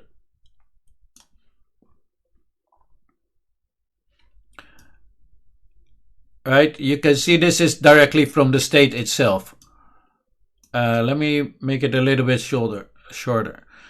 I have a video on when President Abbas was in China, because some people say, oh, China is doing this just to get better with Arab countries. Well, they really don't need to do this to get better with them. They were already really, really good with them. But you can see in the video what he is telling the President Abbas of Palestine. I believe Abbas is not of entire Palestine, but a part of it, right? And if you watch that video, then you directly understand how China is in this problem, right? Because they say we understand because China was oppressed not really that long ago, right? There were a lot of other different countries taking parts of China. So China is always for the parties that are being oppressed. It is always against imperialism, right? Because it is a socialist country. You cannot be for imperialism and be a socialist at the same time, because it's literally against each other. I can understand from you that the Chinese approach is in favor of the Palestinian. Well, that's actually, it's in favor of both of them, right? Because let's face it, it would be extremely well for the Palestinians, and it could also save Israel, because I think if they continue like this, I don't see a good future for them, to be honest. And it's not what I want, right? It's just an observation. Let's be very clear. These are not like I want anything. I don't want anything bad to happen to anybody. But you can understand that it will not end very well in the end. And you know, why shouldn't they get their own state? It's beyond me. They don't, right?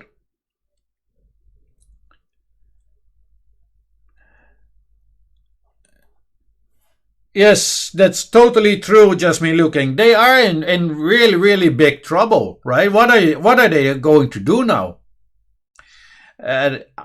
Yeah, it's just, I don't know what else, you know. I cannot talk about it too much on TikTok. We all know why, because, you know, there are censor laws. TikTok got a warning of the EU, and I live in the EU, so I must abide by the law. And I don't want to get TikTok banned, and I also do not want to get banned myself, right? Is there any chance of the Chinese support full Palestinian land on the land of Palestine? What do you mean? Like they sent an army to Palestine to protect them? Is that what you mean?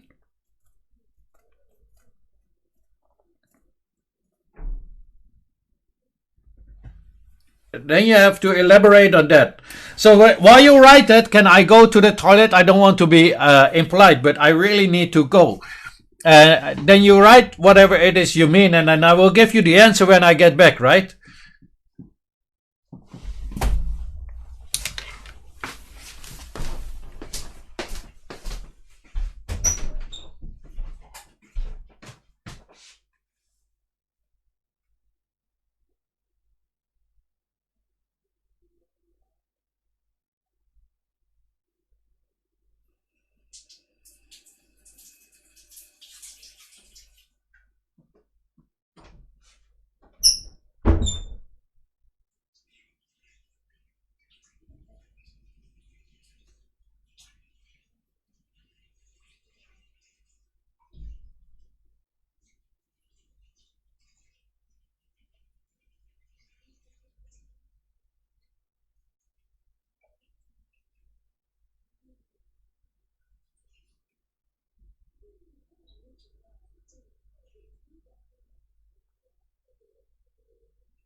Right.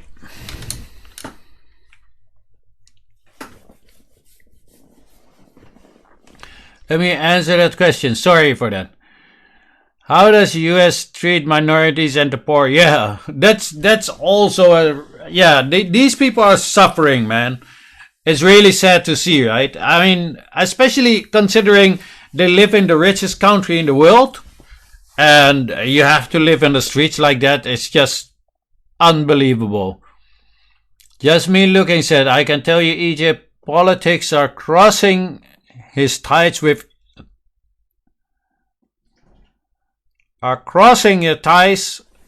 Israel now. You mean cutting their ties, right? I'm not sure if are they? I mean, if China will support Palestinian from the river, well, they are in support of Palestine, right? They have been calling for cease of fire every single time.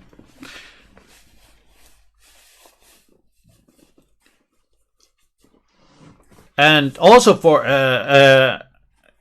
state solution, and not only the president, but all the other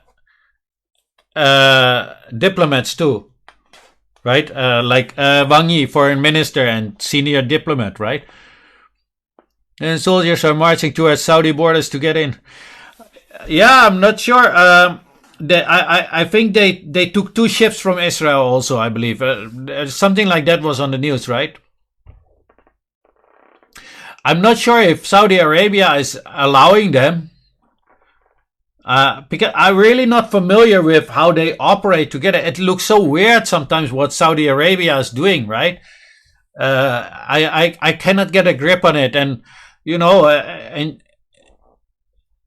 I have not enough knowledge on that part of the world to make a good judgment.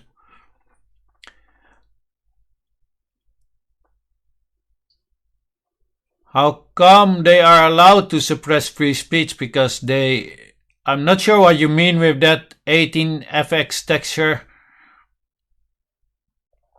Ron, as for now, nobody really knows to the full extent.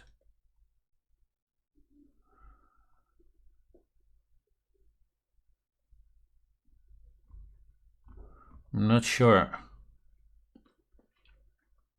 Yes, I've seen it today. Saudi is with Israel. That's a problem. Pressure from USA. Yeah, I saw that, right? But there's also a delegation. But is Saudi Arabia with the delegation that went to China? So that looks so weird, right? Like, maybe it is, I'm not making a statement because I really haven't been following it. I was doing other things to clear my mind. Maybe it is that they tried to do something with the United States, but because of the pressure of their own people, they decided to just leave it alone, and now walking back what they thought before, right? I really don't, it's so hard to say, right? Because you see them do all these kind of things which are really, really contradicting each other. It's confusing me. We need to have somebody from Saudi Arabia in the chat to explain something, right? That would be better. Because I really don't know, man. Well, how I look at it, because I only follow what they do with China, right?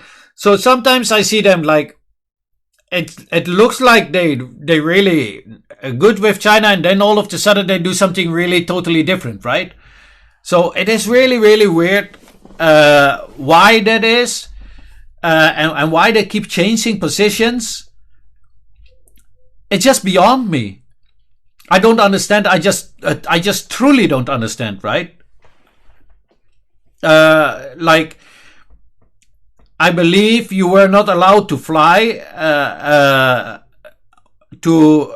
straight to Israel, but they are allowing the army of Israel now to cross over in Saudi territory using their airports, something like that. I heard. I don't know, man. I think it's just I just don't understand why they are doing it, right? And it seemed that they first wanted to have a hard stance. All of a sudden they don't, and now all of a sudden they are talking. Went to China, while China has been very clear about how it looks at the situation, right? Which looks like total opposite of what the Saudis. I really didn't expect the Saudis to be like this, right? So I don't understand why it is. I also don't have enough knowledge about it, right? So I cannot make any statement or whatever. It would be just guessing work, right? And since I do not work for the ASPI, I hate guessing. I mean, I don't want to be a source of misinformation or anything, right? But yeah, I can only.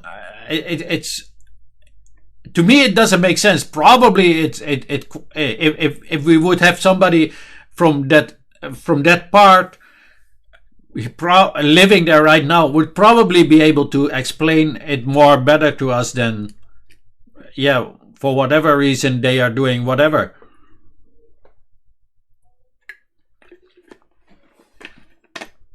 The real reason is Saudi is enemy from Iran, but they're not. They are friends already for like at least half a year, right? They became friends like half a year ago, or maybe even more, right? And they even together with Iran, because both were backing the other party, right? In the war in Yemen. They stopped it. They did a ceasefire, right? They just a while ago, some diplomat of Iran went to Saudi Arabia. They opened an embassy in each other country, right? So why would you all of a sudden do this? It really doesn't make any sense. How will it be good for Muslim countries to make strong relationship with China?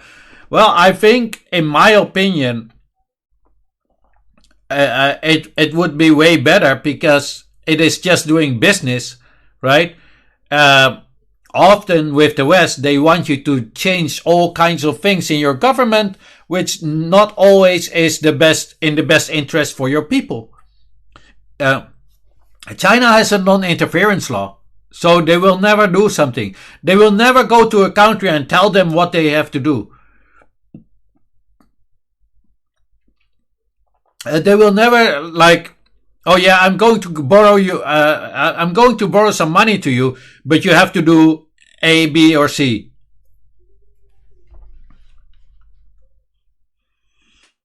It's horrible. Our beloved Prophet Muhammad came from Saudi, and they don't stand for Palestine. Yes, I don't know how it is. How it is among the Muslims. Obviously, I wonder how the Saudi Muslims think of this or what is happening. I have no idea because I literally don't know anything about it. Right. And obviously, I'm not a Muslim, so I cannot talk like on how they would see different things, and maybe different Muslim countries think differently about certain things. I think they are really, yes, some are really vocal and some are not, right? It's weird to me. It's just, yeah, they're under pressure from the superpower country. No, if Iran should at Israel, Saudi take the rockets down. Why would, yeah, but, and that's because Iraq is in the middle. Yeah. And the USA is still there. That's true. I was shocked that China was able to make peace between Iran and Saudi Arabia. Well, actually, that was a process that was already, I believe, the Kingdom of Oman was also a part of that, and somebody else. They just finished it in China, right? Which was also a good thing. It is not weird. If it was up to China, there wouldn't be a war anywhere, right? They're business people. They want to do business. They don't like war. They want to have a store, a warehouse. You know, you cannot have a warehouse in a place there where there's war, right? It's not safe. All they want to do is business. It's just how they operate, right? And they know, you know, Chinese people understand the suffering because we are very aware of our history. Very aware. And if you will see from all sides, fighters have come towards Israel. They went too far, yeah. Maybe they thought they could finish it really quickly, and maybe they thought like, yeah, they own a lot of the media, right? And they could just get away with it. It's just, yeah. Well, the West failed to make peace, and China did the peace. Well, we should also wonder: does the West really want to have peace, right? I can't see how you cannot have peace, right? I mean, it will benefit the whole region if they are having peace. If the people in Asia all have peace, why wouldn't it benefit them? It would benefit them all greatly, right? If you have places with war, it is destructive because all the business that's flowing over and everything makes it very, very, very difficult, right? It's just not good for any region, nowhere in the world, right? BRICS, they will bring down the US dollar. No, they won't. Everybody, a lot of people saying that BRICS is not to fight against the United States.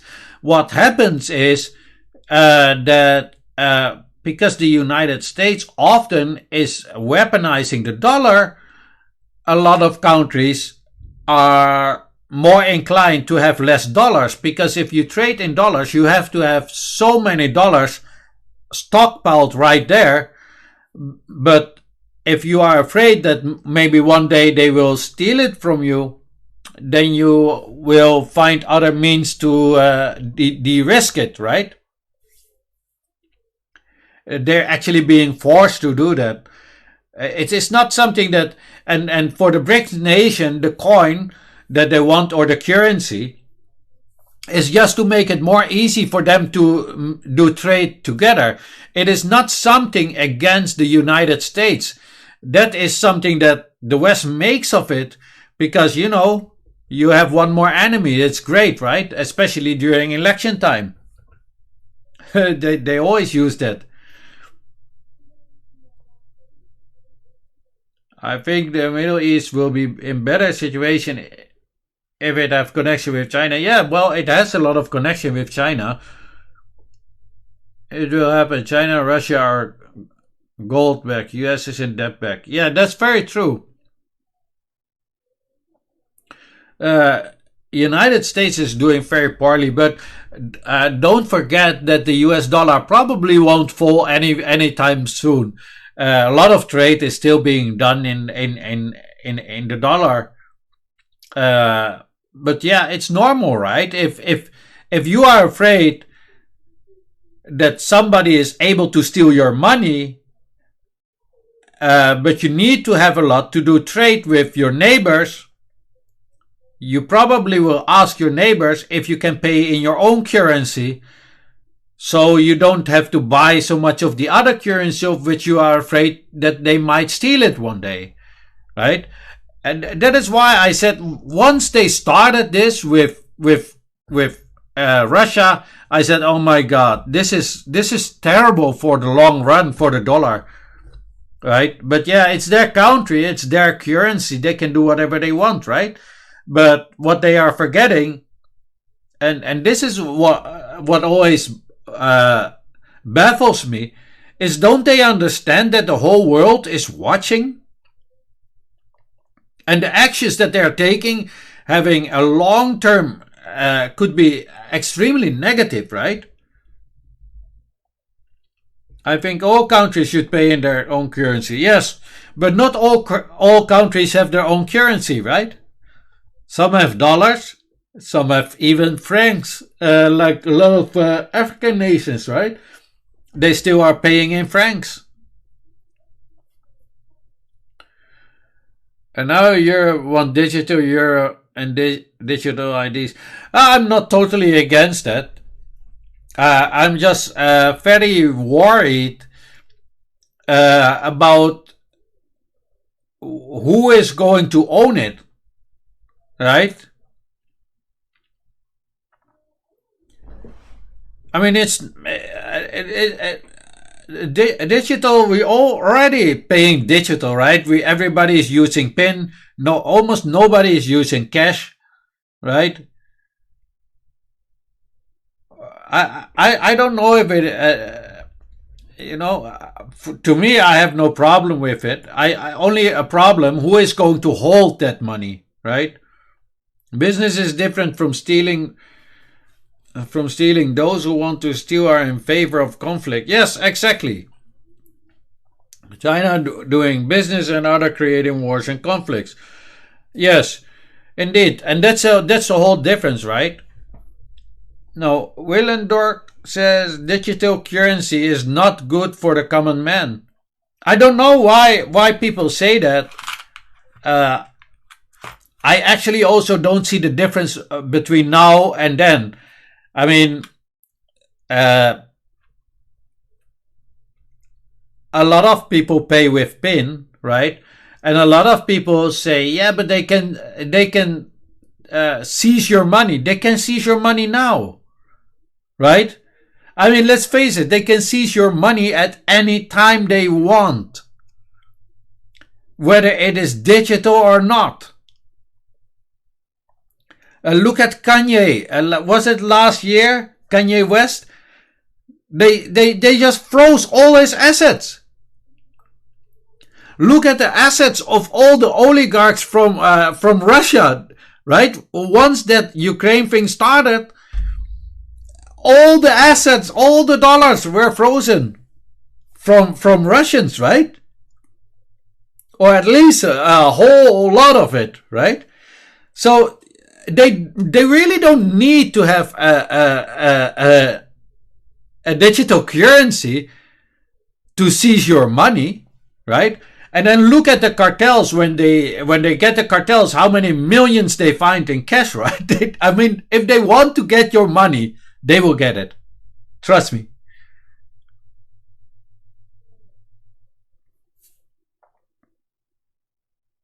In Australia, many older people use cash. Yeah, but in here, in at least in the Netherlands, especially the younger generation, I still use a card, right? A bank card to PIN. They already use their telephone, right? Yes, it's Kanye West because he speaks the truth. Well, I don't know why they did it. I don't follow him, so I'm not sure what really happened. But anyway, it was just as an example. Like, if you are scared that they can seize your money, they can do it anytime they want. Nothing to be scared of. They can seize it right now, at this moment. If they think you have a lot of cash, they just send the police and they just seize it. I mean, really, it's not that hard, right?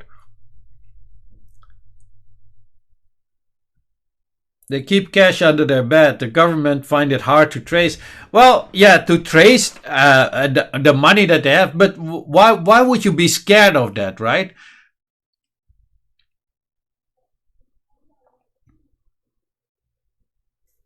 What do you think about the relation between Turkey and China and their history?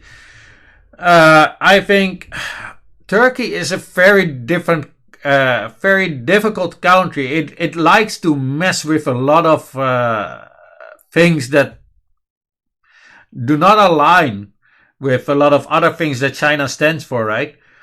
But among them, you know, I see Turkey is almost like kind of a troublemaker, right? They like to stir up trouble because and they are in NATO, right? To me, once you are in NATO, I already stopped trusting you instantly. But the history is just a history. Chinese people don't think about it much, to be honest. They don't care about that. That's just part of history. Yeah, but they are a geopolitical superpower. Yes, they are to a certain extent. They certainly are. They certainly are. But I also see them. You know, they're certainly not really that big, right? But they all, yeah, I see them in a lot of conflicts. But then again, I really don't follow Turkey that much. But a lot of times when I see something about Turkey, it's somewhere, you know, they also help Israel, right? And now they are, first they help Israel, and now they are not wanting to help Israel. They want to cut off the oil, I believe. I'm not sure, right? You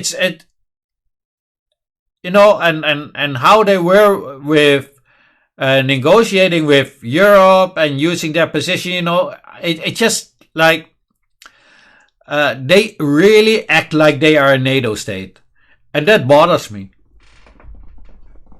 They really in that category of NATO, right? One day you say this, and then the other day you are doing that, and then you promise them that one, and you're going to do that, right? I'm sorry, but when you are in NATO, this kind of behavior is very typical. And yeah, they just, you know, I understand that they obviously looking out for their own interest, but you cannot always do that, right? I mean, you have to look always after your own interest, but you cannot always be like flip-flopping, right?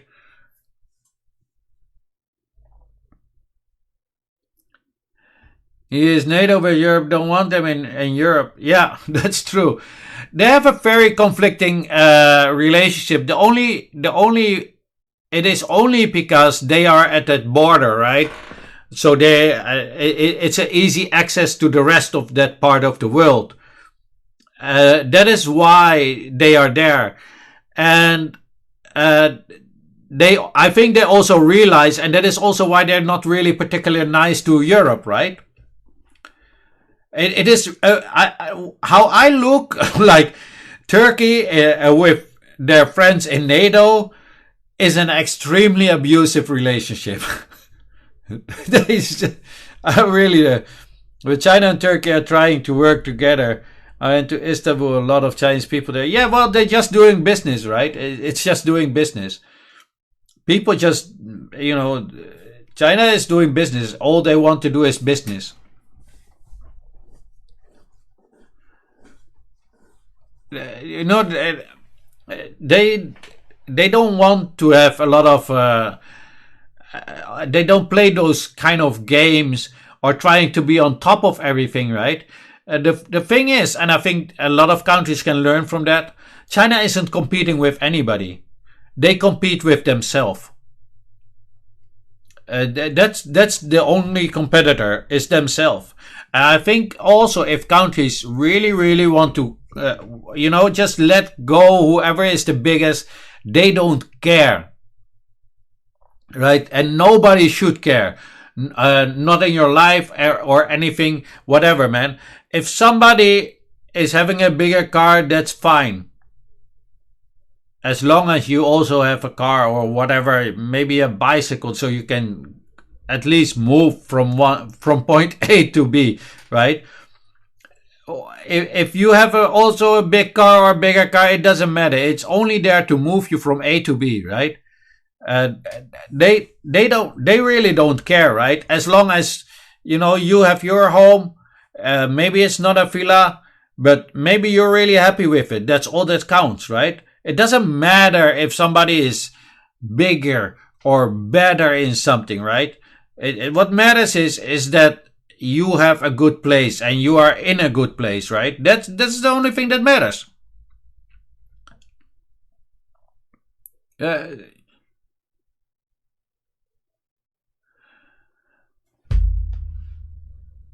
You have to understand Turkey sits in a difficult situation, in the middle of everything. Yeah, that's very true. That's why I say the situation is extremely abusive, right? Just imagine we are creating so many refugees there, and they all go to Turkey, right? And it's just ridiculous. And then we tell them, don't let them through. But what are they going to do with it, right? That's why I say it, and it's man.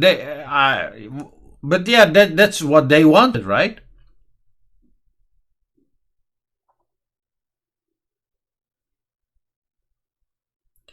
I think Australia should align more with China and our South Sea neighbors. Yeah, I think so too, especially after what the United States did to them, right? The balance of power is shifting in the world on so many levels. It has already shifted.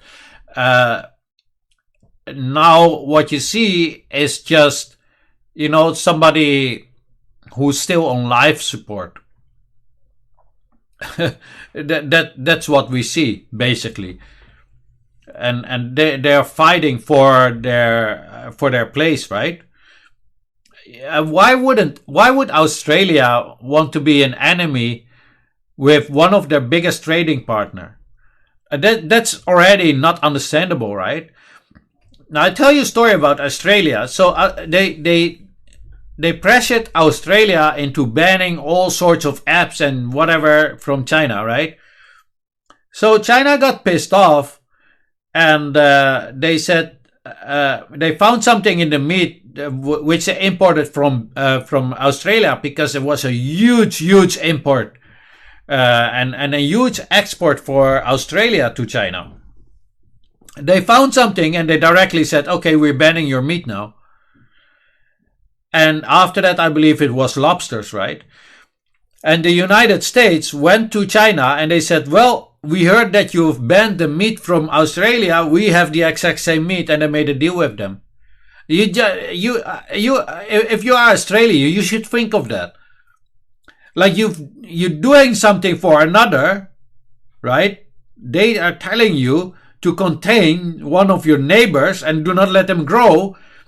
And once your neighbor hits you in the face with, "I'm not going to do that business with you," then the United States is going to take over that business for you, right?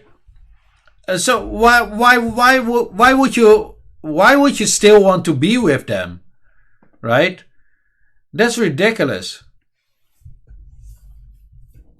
Don't forget Turkey were once the Ottoman Empire. Yeah, that's very true. Is the Netherlands going to ban the Quran? I really don't know. It's in the agenda of the party that won. But having it in the agenda and doing it are two different things, right? But the fact that a lot of people voted for that is just, very concerning. Very concerning.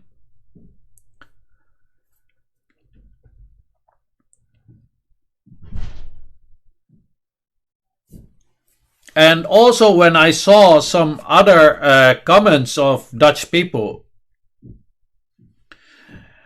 on a fake story about mosques that we just did the research, quick research on, right? Was very concerning to read.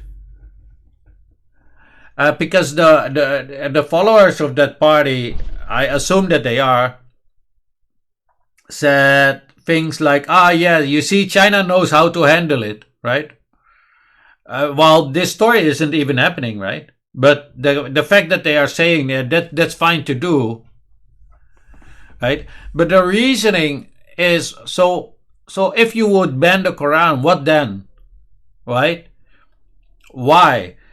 It calls itself Party of Freedom, then I assume something should be behind for who that freedom is, because it would certainly not be for the Muslims. If you are not allowed to buy a Quran, where is your freedom to study? How are you going to practice your religion, right? But at the same time, they want you to believe that they care about Muslims in China, which always amazes me. And I think all the Muslims in the world are extremely jealous of the Chinese Muslims, right? Just think of it. I mean, if I was a Muslim, right, I would be like, man, you destroyed Iraq, Libya, Syria, Afghanistan, and other Muslim nations, right? Now you are okay with an agenda in the Netherlands, which is also not really that friendly to Muslims, but you are trying to protect Muslims in China? Like, how does it make sense to any Muslims? I don't understand. Now, the vast majority of Muslims know that these kind of stories are fake. When I talk with Muslims from other parts of the world, from Muslim countries who are living there, right? They know it's fake. They always tell me, we know it's fake, right? But the thing is, the Muslims in the West, a large part of them really believe these things are happening.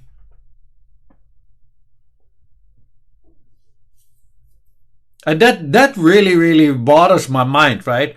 I mean, how can you think of that?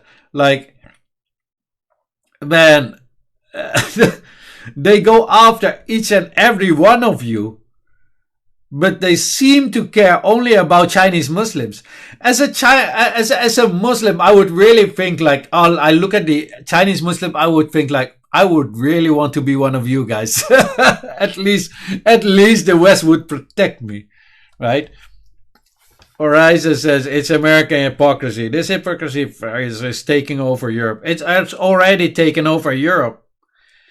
We had a discussion today, early today.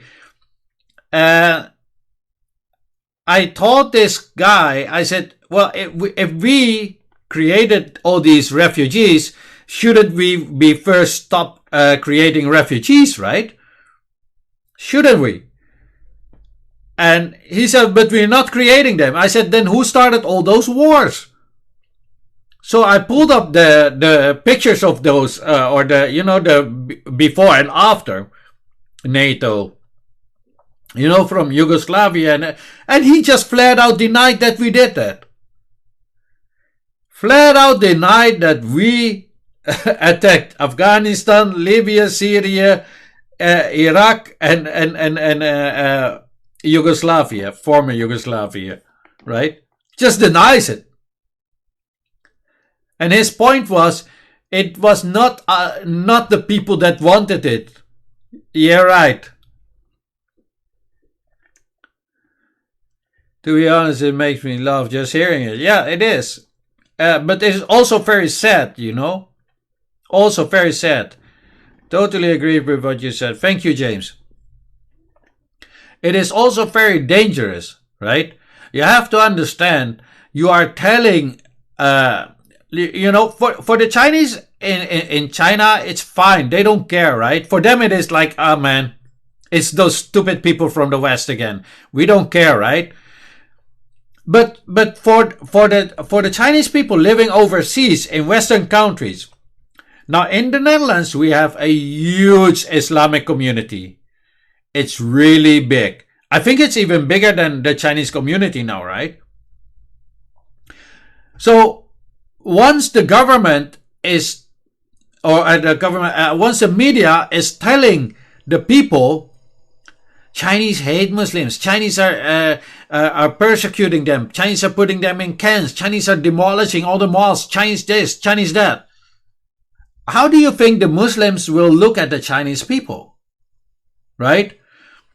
Can you understand that that it is very, very plausible that one day somebody is going to snap? Do you see how dangerous it actually is what they're doing? And that's why. And what is it for? They shouldn't be doing that. They keep silent on their own agenda.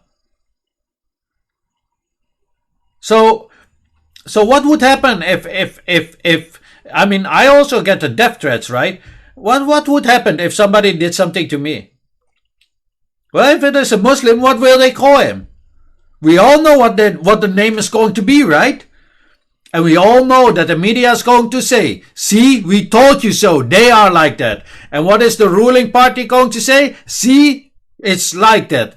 We told you so. But who is at the root of the problem? Our media. Right?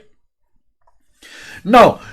If somebody succeed in taking me away, then maybe my friend is taking revenge on one of them. You know what the media will say? You see, the Chinese people are really like that. You understand what they are trying to do? They're trying to drive a wedge between two communities.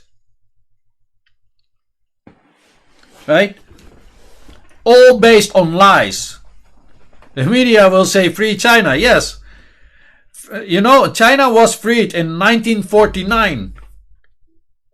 When they kicked out all the imperialists and took their land back. That's when China was freed. 1949.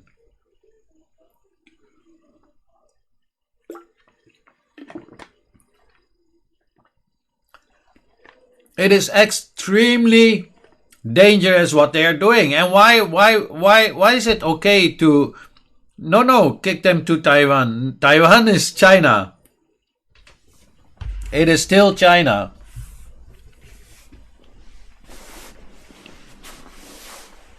Don't bring everybody to Taiwan. It is so dangerous what they are doing. You need to stop supporting the biggest warmongers in the world called... Yes, exactly. But they are now in the situation. Look at the situation that Europe is in now. Right? Just imagine. Germany was the biggest economy in Europe, right? It was the engine of Europe. They call it the engine, right? Now its growth is minus 0.1%. Minus 0.1. It's totally destroyed. What for? What for? We have we have isolated ourselves from Russia and from the rest of the world, right? So, who is our only friend left? The one that you do not want to have as a friend.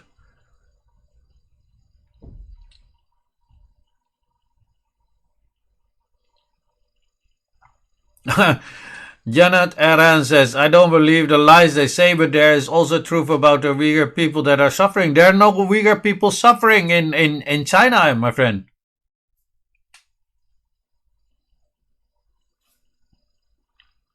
We just went to do that research. We're not going to do it again.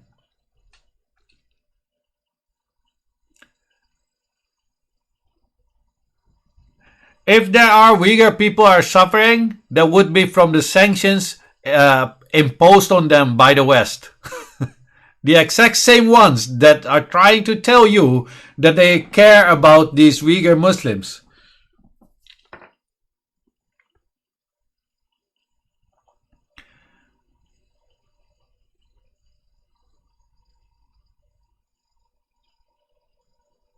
They banned them to the created Taiwan as China's ground. Well, no, actually what happened, so when the civil war ended in China, they released Chiang Kai-shek, which was the former leader of China, or former president, whatever, Generalissimo, whatever they call him, right?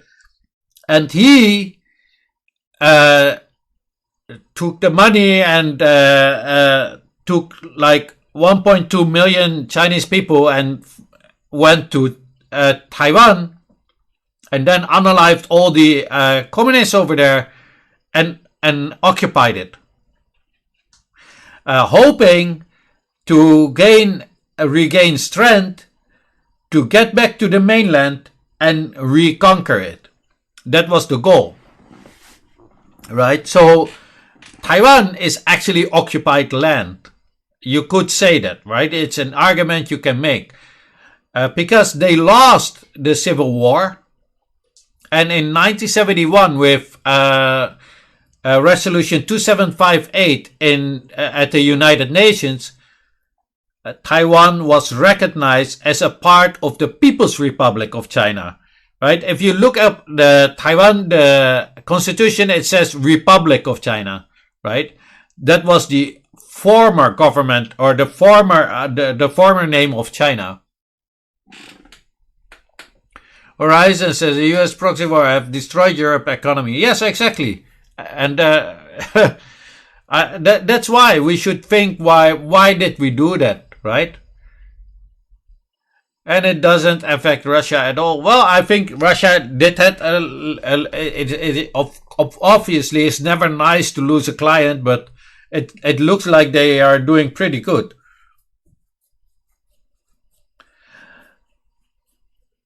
US person says G-Unit Taiwan can have referendum on independence or to unite with Taiwan. Why do you think that only people on Taiwan should decide of that, whether they take the land of the People's Republic of China or not? Why? It belongs to China, literally belongs to the People's Republic of China. But now you want to have a minority vote to decide whether they get the land from China, yes or no. That doesn't make any sense, right?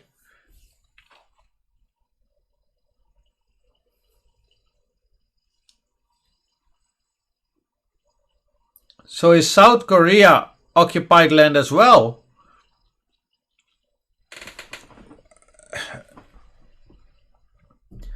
South Korea, didn't they become their own state?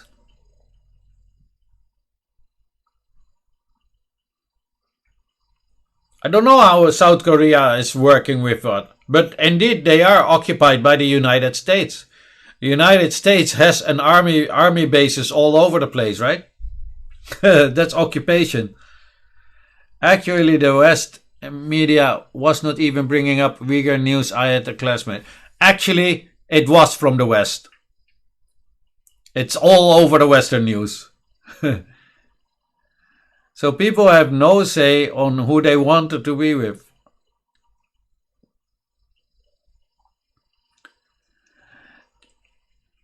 Well, GP, if if the people in New York decide they don't want to be from the United States, can they be just their own state? If I decide that The Hague is mine, should it be mine? Is my government going to allow that? No, right?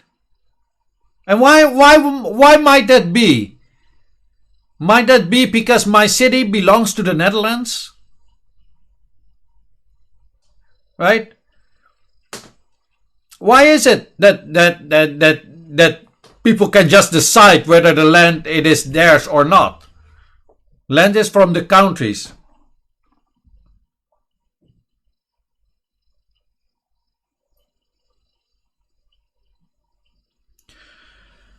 Verizon says China is a much better option for Taiwan than warmonger US. Well, obviously because economically seen, Taiwan is dependent on the mainland of China because of import and export on both ways.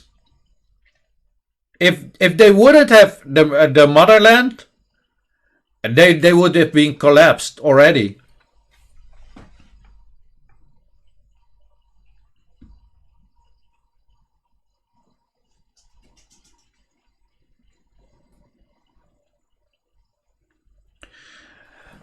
South Korea and North Korea are one land divided in two. Yes, exactly. And also divided by who? Who created that situation? Right?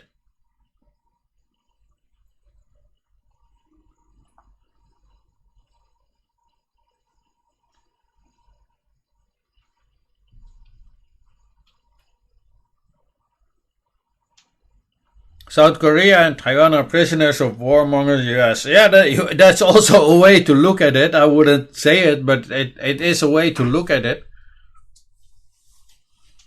And how do USA got taxes? Because they put Americans there.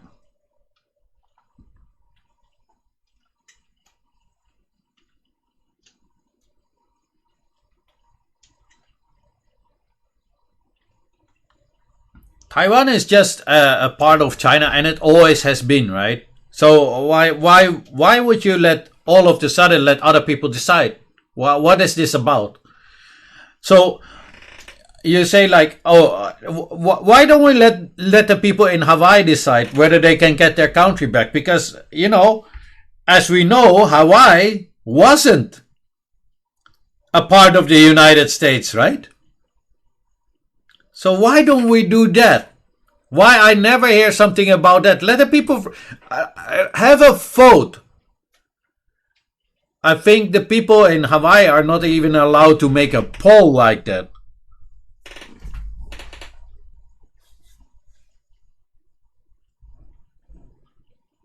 And that's a good solution because they would have been fighting forever.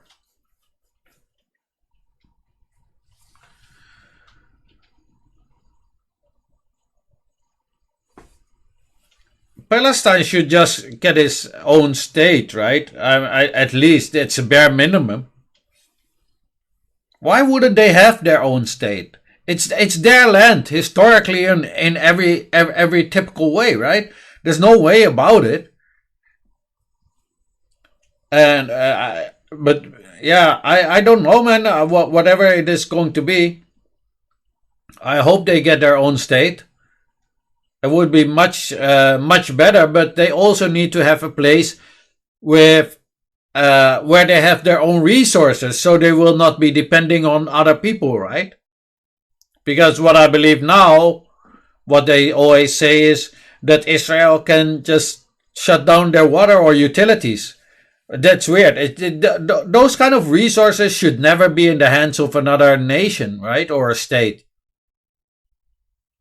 Whether they are friends or not.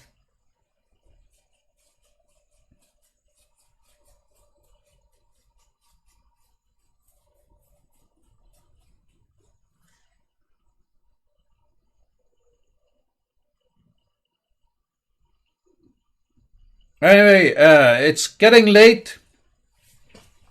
Let's close it down.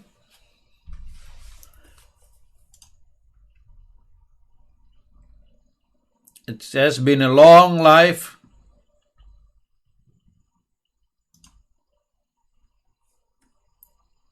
See you guys in the next video. Thank you for joining the live. I hope you enjoyed it. I hope you get a little bit wiser on this whole thing. What was going on. Have a good sleep or a good day for the people, depending on where you are. Thank you. See you next time.